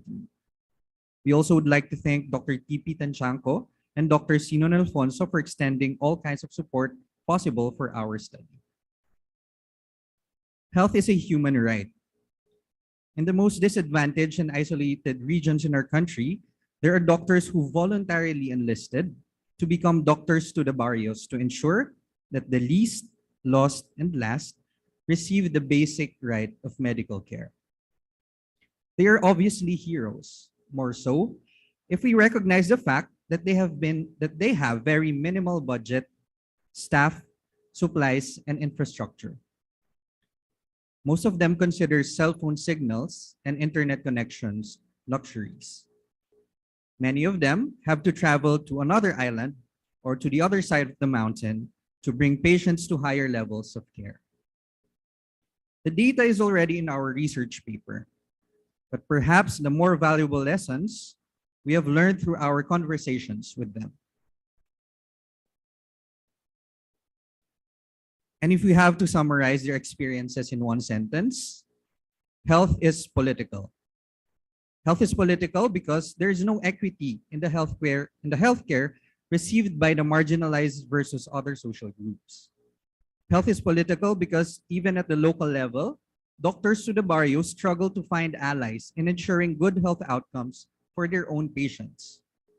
Health is political because in a country like ours, subpar leadership and governance created an environment ideal for two pandemics to spread: COVID and fake news. Healthcare and good health outcomes are not monopolies of doctors and health workers. Public health is greatly dependent on political interventions. In receiving this award, we also ask for your vigilance and help in protecting the social determinants of health, like economy, living environments, education, food security, and social support systems. Maraming salamat pong muli sa pagpapaunlak sa amin. Patuloy po sana tayong tumindig para sa kalusugan ng bayan.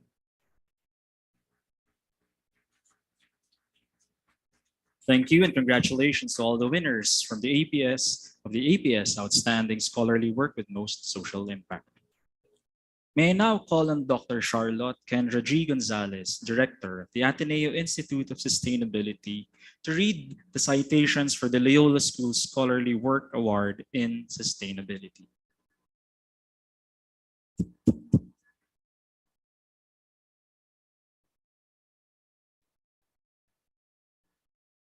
Good evening. The Loyola School Scholarly Work Award in Sustainability is given to the work that embodies the three pillars, economic, social, and environmental, draws insights on the implications for sustainability, as well as demonstrates actual application in society. This year, we are pleased to say that we had a very strong crop of nominees. And so I thank the committee for their service in evaluating these nominees, as it was no easy task. In fact, we are pleased to announce that after 6 years of not having this award, this year we have 2 recipients. So this is truly a testament to the growing commitment of the university to sustainability. So I will now read the citation for the first recipient of the Loyola School Scholarly Work Award in Sustainability. This work contributes to the literature on leisure by examining its social material dimensions as a frame to analyze belonging in a rapidly urbanizing metropolis. By focusing on social materiality, or the ways people and the material world interact, it studies how leisure is practiced in hyper-conditioned environments and in public green spaces. This work addresses one of the most urgent problems of densely populated and polluted cities, which is also growing in relevance, especially in the post-pandemic period. This work reflects a strong integration of the 3 pillars of sustainability, environmental, social, and economic, in its study of the overarching cultural factors and institutional or structural drivers of social materiality. The article also emphasizes the significance of multi-sectoral collaboration for sustainable development. It was developed through a co-productive process involving stakeholders actively engaged in local government policymaking. Its findings served as a basis for carrying out an Institute of Philippine Culture-initiated Green Spaces workshop that involved non-government organizations, government agencies, as well as the private sector, such as the ABS-CBN Foundation, the Philippine Horticultural Society, Laguna Lake Reforestation, Philippine Native Plants Conservation Society, Action Kalikasan, Para Bukas, National Parks Development Committee, the Department of Environment and Natural Resources, Nayong Pilipino, the Clark Development Corporation, private sector groups like landscape companies, and the academy. This work contributes to SDG, the Sustainable Development Goal number 3 on good health and well-being, number 15 on life on land, and 17 on partnerships for the goals. For their work, locating leisure and belonging in Metro Manila from hyper-conditioned environments to public green spaces, the Loyola School Scholarly Work Award in Sustainability goes to Dr. Zarina Saloma Akpedano, Terry Audrey D. Alfiler, and Mr. Eric Alfredo. May I now invite our recipients and their students or Dr. Maria to present the award. The Ateneo de Manila University Loyola Schools presents this Outstanding Scholarly Work Award in Sustainability to Dr. Zarina A. Saloma Akpedano, Ms. Cherry Audrey D. Alfiler, and Mr. Eric Akpedano in recognition of their work locating leisure and belonging in Metro Manila from hyper-conditioned environments to public green spaces, published in Environment and Urbanization Asia 2021, presented on the 6th day of June 2022 during this University Scholarly Work Awards 2022 ceremony. Signed, Dr. Maria Luz Vilches, Vice President for the Loyola Schools, and Father Roberto C. Yap, SJ, President. Many congratulations. May we now request Dr. Saloma to get the plaque from the table, and we invite Father Bobby Yap and Dr. Vilches to join us on stage for a photo.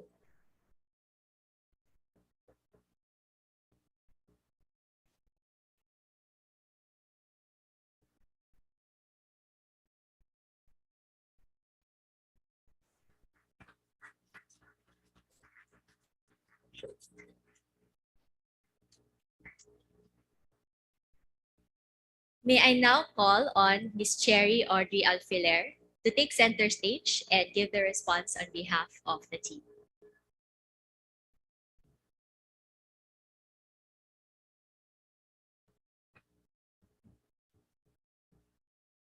On behalf of my co-authors, Dr. Serena Saloma Akpedonu and Mr. Eric Akpedonu, we would like to thank the LS Committee on Sustainability, the Ateneo Institute of Sustainability, for convening the selection committee and for recognizing the importance of sustainable well-being, the satisfaction of fundamental human needs over preference, and living within planetary boundaries.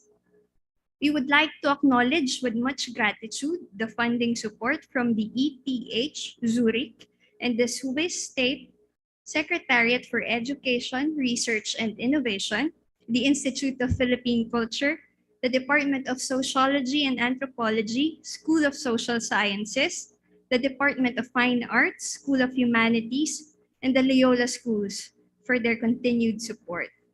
We would also like to acknowledge the valuable contributions of members of the research teams involved in the leisure and public parks and the green spaces projects of IPC, particularly Mr. Mark Gaban, Ms. Margot Cruz, Ms. Abigail Faves, and our co-author, Dr. Marlene Sahakyan. We would also like to extend our gratitude to our stakeholders from the 5 parks, La Mesa Eco Park, Marikina River Park and Marikina Sports Center, Quezon Memorial Circle, Valenzuela People's Park, local government officials, planners, park administrators, private sector, and park users for their generosity with their expertise, time, and engagement. We would like to dedicate our work to park users and to everyone who works on reclaiming the discourse on public green spaces and parks as spaces for leisure and belonging. Maraming salamat po. Congratulations again, Dr. Saloma Akpedonu, Ms. Alfiler, and Mr. Akpedonu. I will now read the citation for the second recipient of the Loyola School Scholarly Work Award in Sustainability. This publication provides an overview of the issue of malnutrition among urban and rural households and discusses significant paths forward, including interventions needed at the local government institutional level to address the problem. It considers policies related to market access, livelihoods and employment, agricultural production, and disaster risk reduction.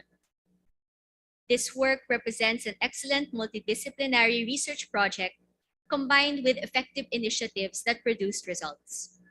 It applies a systems perspective to the problem of undernutrition with a strong analysis of the social and economic factors.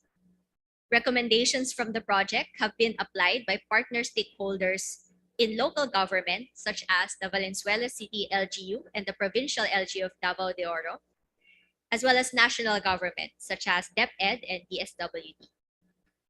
When restrictions were put in place due to the pandemic, the research team made the effort to conduct further studies and capacity building to spotlight public health issues exacerbated by the pandemic.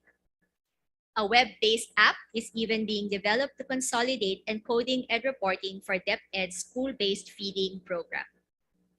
Thus, this project has made strong contributions to Sustainable Development Goal 2 on zero hunger, as well as the third goal on good health and well-being and the 17th on partnerships for the goals. For their work, multi-level pathways of rural and urban poverty as determinants of childhood undernutrition in the Philippines, the Loyola School Scholarly Work Award in Sustainability goes to Ms. Vanessa, Dr. Ethan Delight, Dr. Leslie A. Lopez, and Dr. Asencio.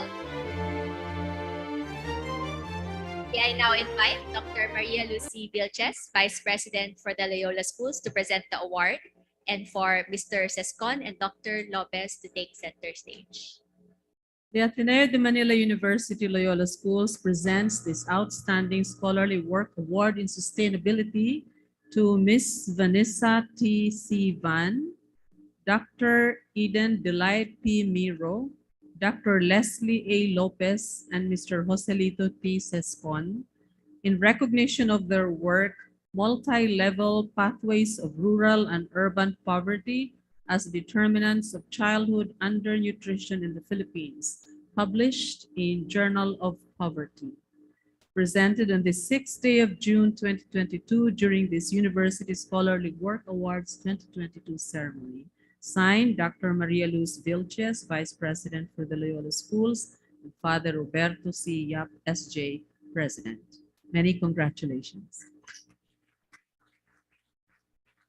May I now ask Dr. Lopez to take the plaque from the table? And I invite Father Bobby Yap and Dr. Vilches to join us on stage for a photo with the winners.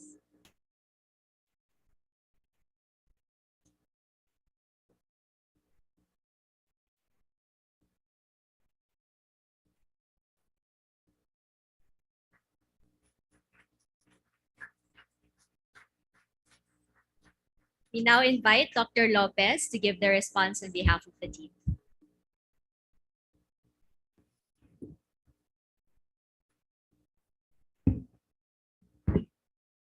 Good afternoon, guests, Father Bobby, Ma'am Marlu, Doc Ninette, faculty colleagues, students, and all the guests. And also, we would like to express our gratitude to the Selection Committee on Sustainability for recognizing our work on finding solutions, sustainable solution to a national problem, which is hunger. One of the perks of academic life is the endless possibilities of looking for solutions to everyday problems. We did this in this paper. Primarily, Miss Vancy Van, who's soon coming home to Ateneo to teach again in the intercession, who tirelessly put together and edited the many iterations of this journal article. This research output is a collaborative effort of the CW3 Laboratory, or the Community Welfare, Wellness, and Wellbeing Laboratory, a multidisciplinary team composed of academics from the Department of Mathematics, Dr. Eden Miro, Department of Economics, Mr. Joey Sescon, our colleagues from the Institute of Human Nutrition and Food, College of Human Ecology, UP at Los Baños, Ms. Sarah Salas, and Doc Chichi Gordoncillo, and myself from the Development Studies Program and the Institute of Philippine Culture. We want to share this award with all the children, the nanays, the teachers, the school feeding volunteers, and LGU officials who patiently answered our questions despite their busy schedules, however inane it may seem. Also our colleagues, Mr. Andrew Laksina and Ms. Carmina Sagin, they stayed for weeks on the field to gather data that we could not do due to our teaching responsibilities. Also, to Father Ben, who initially piqued our interest and showed us that we could start where we are in helping these children. Gawad Kalinga and ACE for enlightening us that school-based feeding program, thousands of children per day with nutritious food can be done systematically and efficiently. And lastly, we want to thank the CHED Dare 2 Grant in Aid for the funding and Ateneo de Manila University for the initial funding for us to get our work started on the school-based feeding program.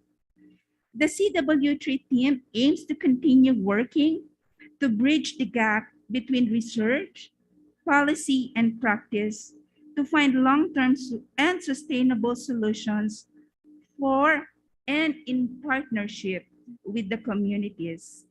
May I now invite everyone to watch the short video of our journey in doing this research. Thank you and magandang hapon po.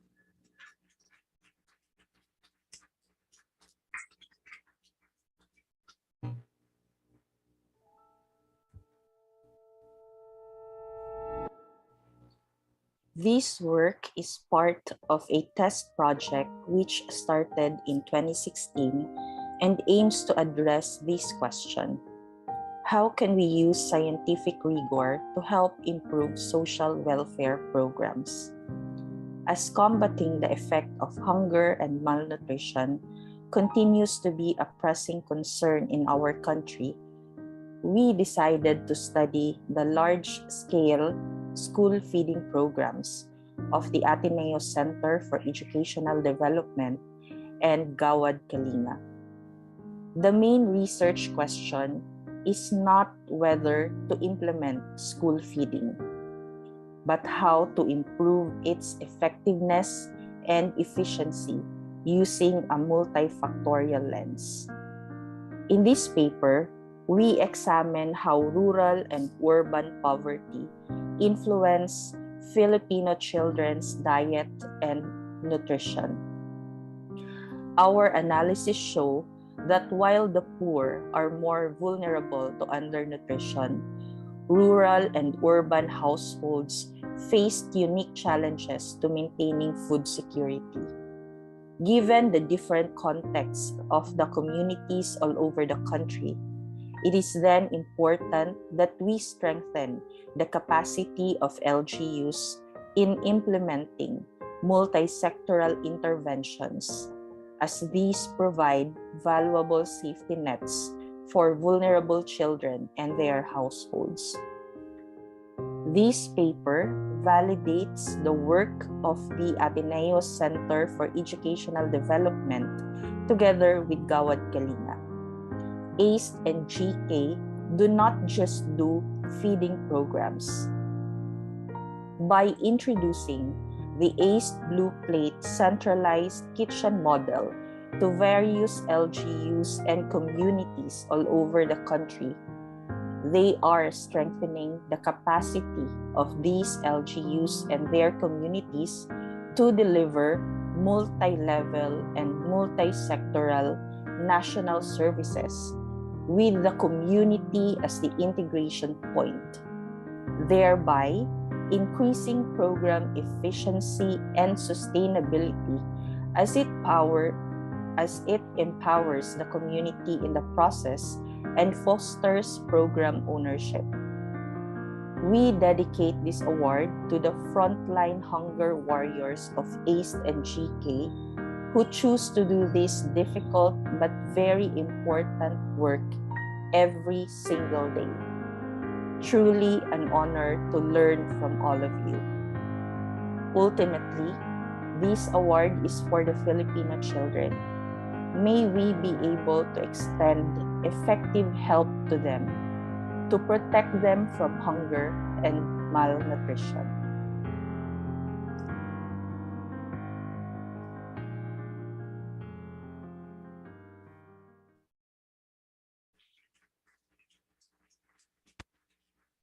So again, congratulations to the winners from the Loyola schools. May I now call on Attorney Jose Maria G. Jovelenia, Dean of the Ateneo Law School, to read the citation for the APS Scholarly Work Award in Sustainability.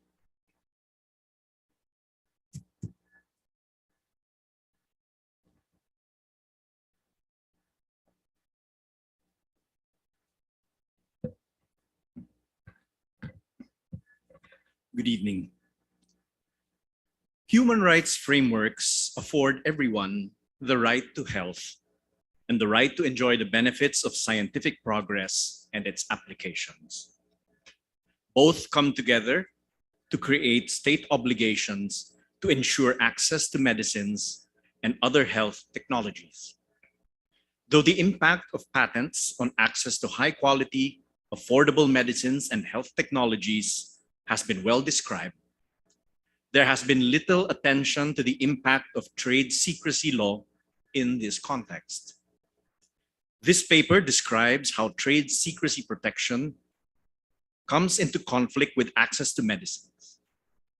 For example, by preventing researchers from accessing clinical trial data, undermining the scale-up of manufacturing in pandemics, and deterring whistleblowers from reporting industry misconduct.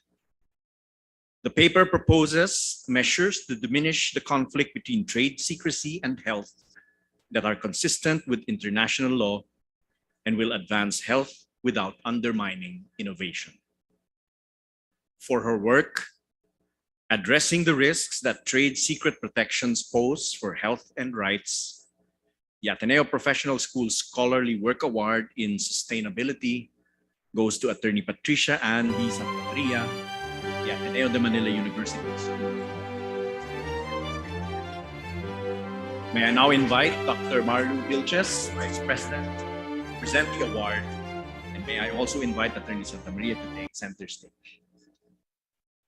The Ateneo de Manila University Professional Schools presents this Outstanding Scholarly Work Award in Sustainability to Attorney Patricia Ann D. Santa Maria in recognition of her work addressing the risks that trade secret protections pose for health and rights, with co-authors Durkan A. Wilmore, Durkan A. Wilmore B.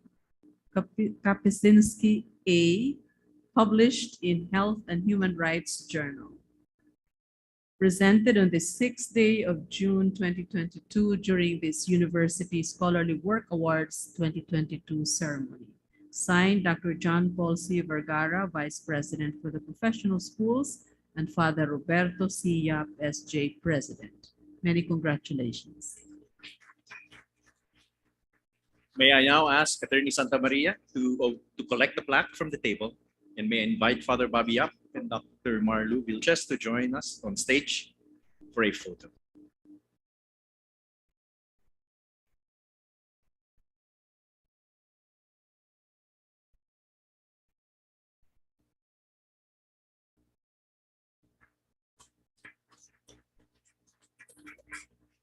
And may I now call on Attorney Patty to take the center stage and to give her response.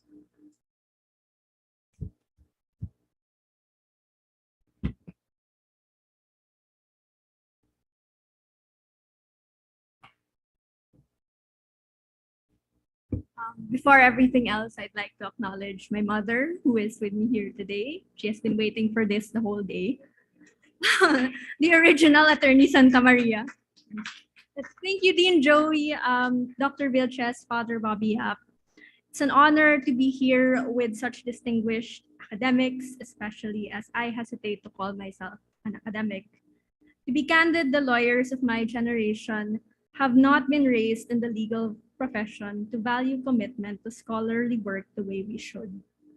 In the midst of arguments, pleadings, and cases, it seems almost impractical to sit down and think about theories and questions beyond the very narrow issues we are confronted with in court. This is not a profession that necessarily rewards peer-reviewed publications, to the consternation of our research coordinator, Attorney Ryan. Nor is it one that gives you the time and breathing room for the same, at least not while you are young and expected to pull the grunt work in any firm or office. Given the turn of recent events, however, and perhaps even the not so recent 6 years that have just passed, it might be an opportune time for a change in perspective. When many lawyers my age, me included, are constantly on the brink of some form of mental breakdown at the thought of practicing law in a future where laws mean nothing, maybe now is the perfect time to confront ourselves with the deeper tensions within our field.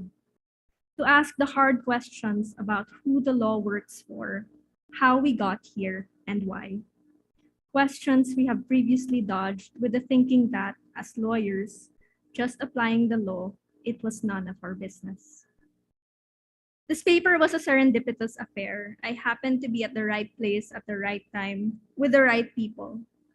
The paper itself was a byproduct of a larger advocacy project, and the project just a small step in the enduring movement for access to medicines and protecting the right to health. I was fortunate to be surrounded by a mentor who gave us space to work, experts who welcomed us into their fold, and advocates who encouraged their contributions.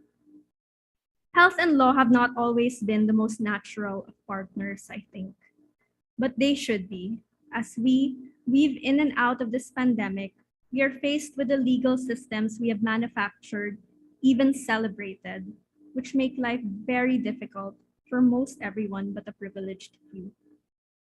Confronting those same systems and perhaps dismantling them should be the foremost task of lawyers and legal institutions. This award comes on the same year that the ball is in the law school's court for the APS Health Summit, a happy coincidence. It is a great opportunity to move the discussion forward, to define the field of health law better, and to help lawyers figure out our roles in what is probably the most crucial moment for public health we will see in our lifetimes. As a parting note, I'd like to end with an obscure quote from Star Wars because my parents raised me to be a nerd like them, and that's probably why I've ended up here today. The quote goes, "The obstacles in your path define the path. What stands in the way becomes the way." I accept this award with all gratitude and humility, knowing that all our works I recognized here tonight, while achievements, represent steps on roads we will be walking for a good while, hopefully happily, obstacles and all. Thank you and good evening.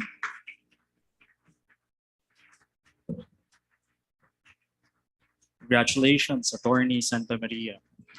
Allow us to briefly insert an unscripted yet special moment in the program. And for this, I'd like to call on the current Associate Dean for Research and Creative Work, Dr. Jail Cornelio.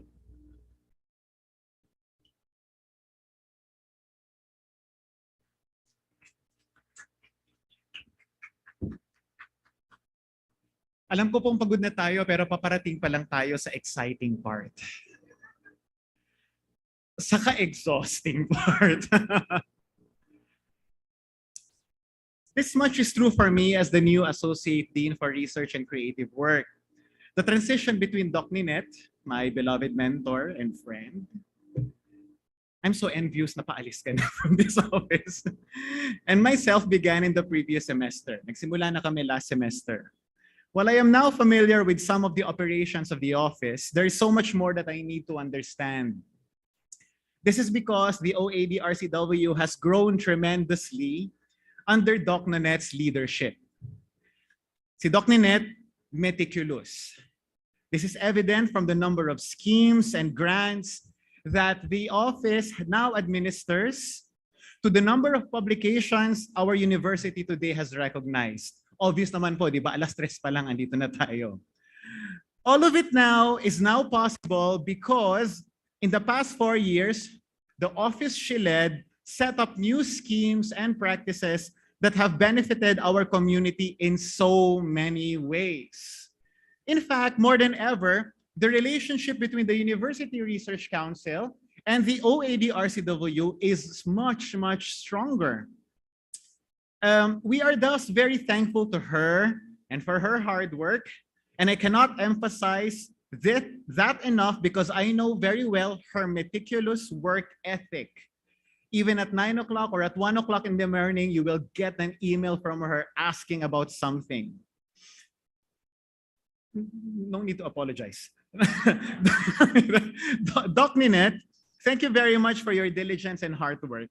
But more importantly, I would like to thank you for your dedication to cultivating a supportive research environment in our community. Whenever conversations became heated or difficult, lalo na sa amin sa URC, umaabot kami sa ganong part, you would always remind us in the URC that our primary mission is to enable our scholars, not to make life difficult for them. And that is the principle that I will carry with me in this new role. And yet there is another reason, my friends, why the days ahead are daunting. Kung bakit paparating pa lang tayo sa exhausting part. And whether we like it or not, we scholars are implicated in it. This is the spread of disinformation. At one level, maybe we should not be bothered. Mayabang tayo eh. We're academics. We have the arsenal of rigorous research under our belt. Or we can also just rely on our own community of fellow scholars. We can have dinner together, not be concerned about what is happening in society. But we also know at another level, my friends, that it troubles us. Disinformation is tied to the systematic attack on civil society. especially institutions that demand public accountability. What complicates the situation is that these attacks seem to have the support of the public. We have seen in its many permutations in the past 6 years and can very well expect more of it in the days ahead. What then is the place of the university in our society? How can we assert the merits of our work to a public that might no longer put their trust in traditional sources of credible information? And how do we engage a regime that thrives in disinformation? These are the questions that I now have in mind as the new ADRCW. Paparating pa lang talaga tayo sa exhausting part. Well, I do not have watertight answers, my friends, to all these questions. I really know that our work as scholars is much more needed today. From the natural sciences to the humanities, we all have contributions to make in strengthening our institutions and fostering solidarities with the communities that we work with. Public health, climate justice, education reform, and social inequality are just some of the areas in which we need to be truly engaged regardless of our disciplines.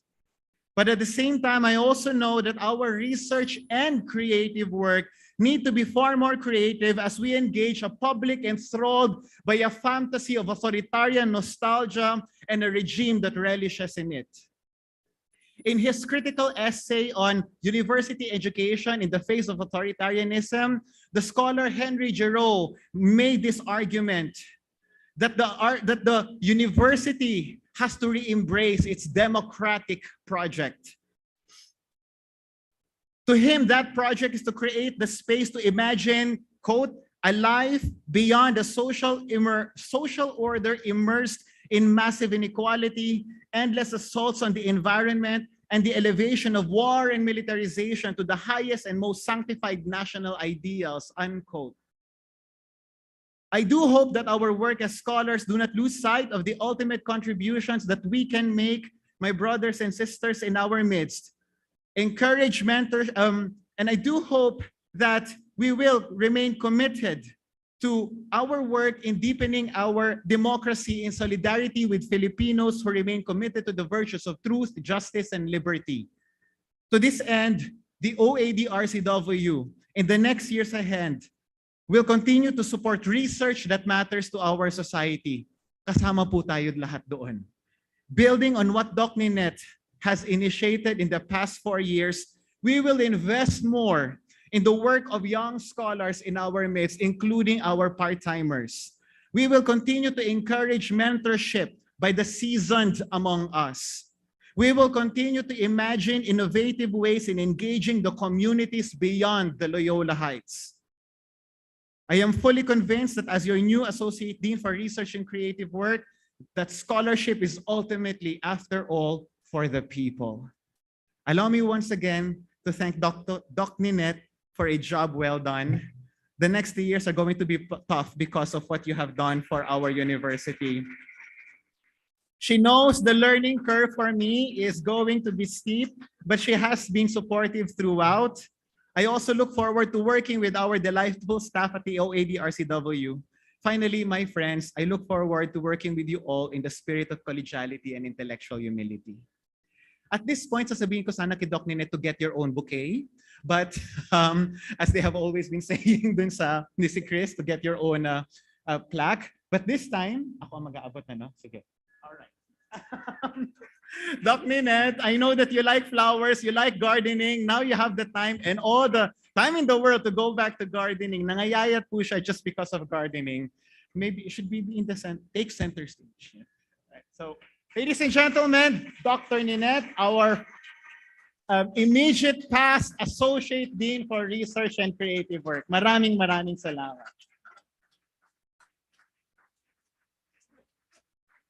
May we ask Dr. Vilches and Father Bobby to please join Jail and Ma'am Ninette on stage for this special photo.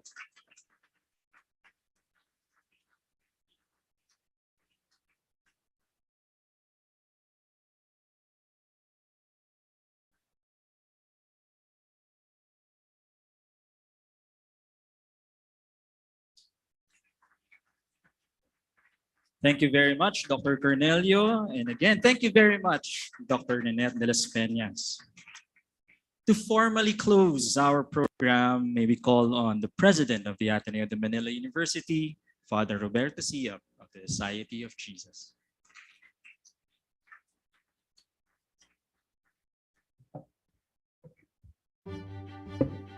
Huwag kayong mag-alala, maiksi lang ito.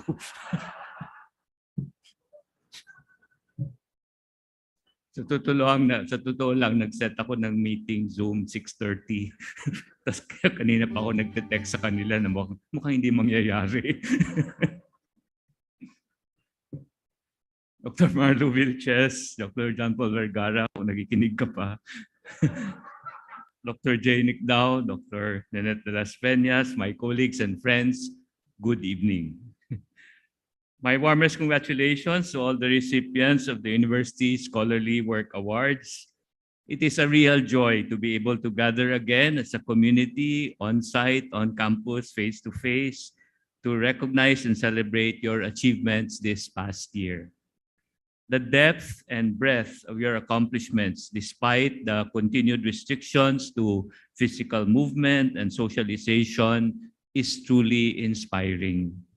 Thanks in large part to your work, we surpassed our own debut in the Times Higher Education Impact Rankings, jumping to the 101 to 200 bracket, the highest among the 15 Philippine institutions included in the rankings. It has also been very gratifying that you have embraced our Magis aspirations in our Lux in Domino 2030 strategic plan. Magis aspirations mention the strategic areas which interweave our strengths as an educational institution with some of Philippine societies and the global community's greatest needs. We are truly grateful that many of your works focused on educational reform and transformation, integral ecology, universal health and well-being, and bridging cultural divides, as well as other issues that our society faces. If we truly wish to make a positive impact on the lives of our people, if we truly wish for a society that is inclusively progressive and just, we must continue aspiring for these Magis areas and lending our expertise as academics, teachers, and researchers to programs and projects that can concretize these. So even as we celebrate our colleagues' past achievements, let us already turn our sights to the future as Jael has challenged us and how we can make it better for everyone ad maiorem Dei Gloriam. Again, congratulations and our deepest gratitude to all our awardees. Maraming salamat at magandang gabi sa inyong lahat. Thank you very much, Father Bobby. You may now proceed to your meeting. No. Had we been at home and had this been an online event, we'd probably be concerned about our sinaing and the plates that we have to wash afterwards. Thankfully, there would be a reception at the Leong Hall roof deck afterwards. And so to officially close our ceremony, let us sing and pray the song for Mary and ask that we be brought closer to her Son.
front of Leong Hall reflect.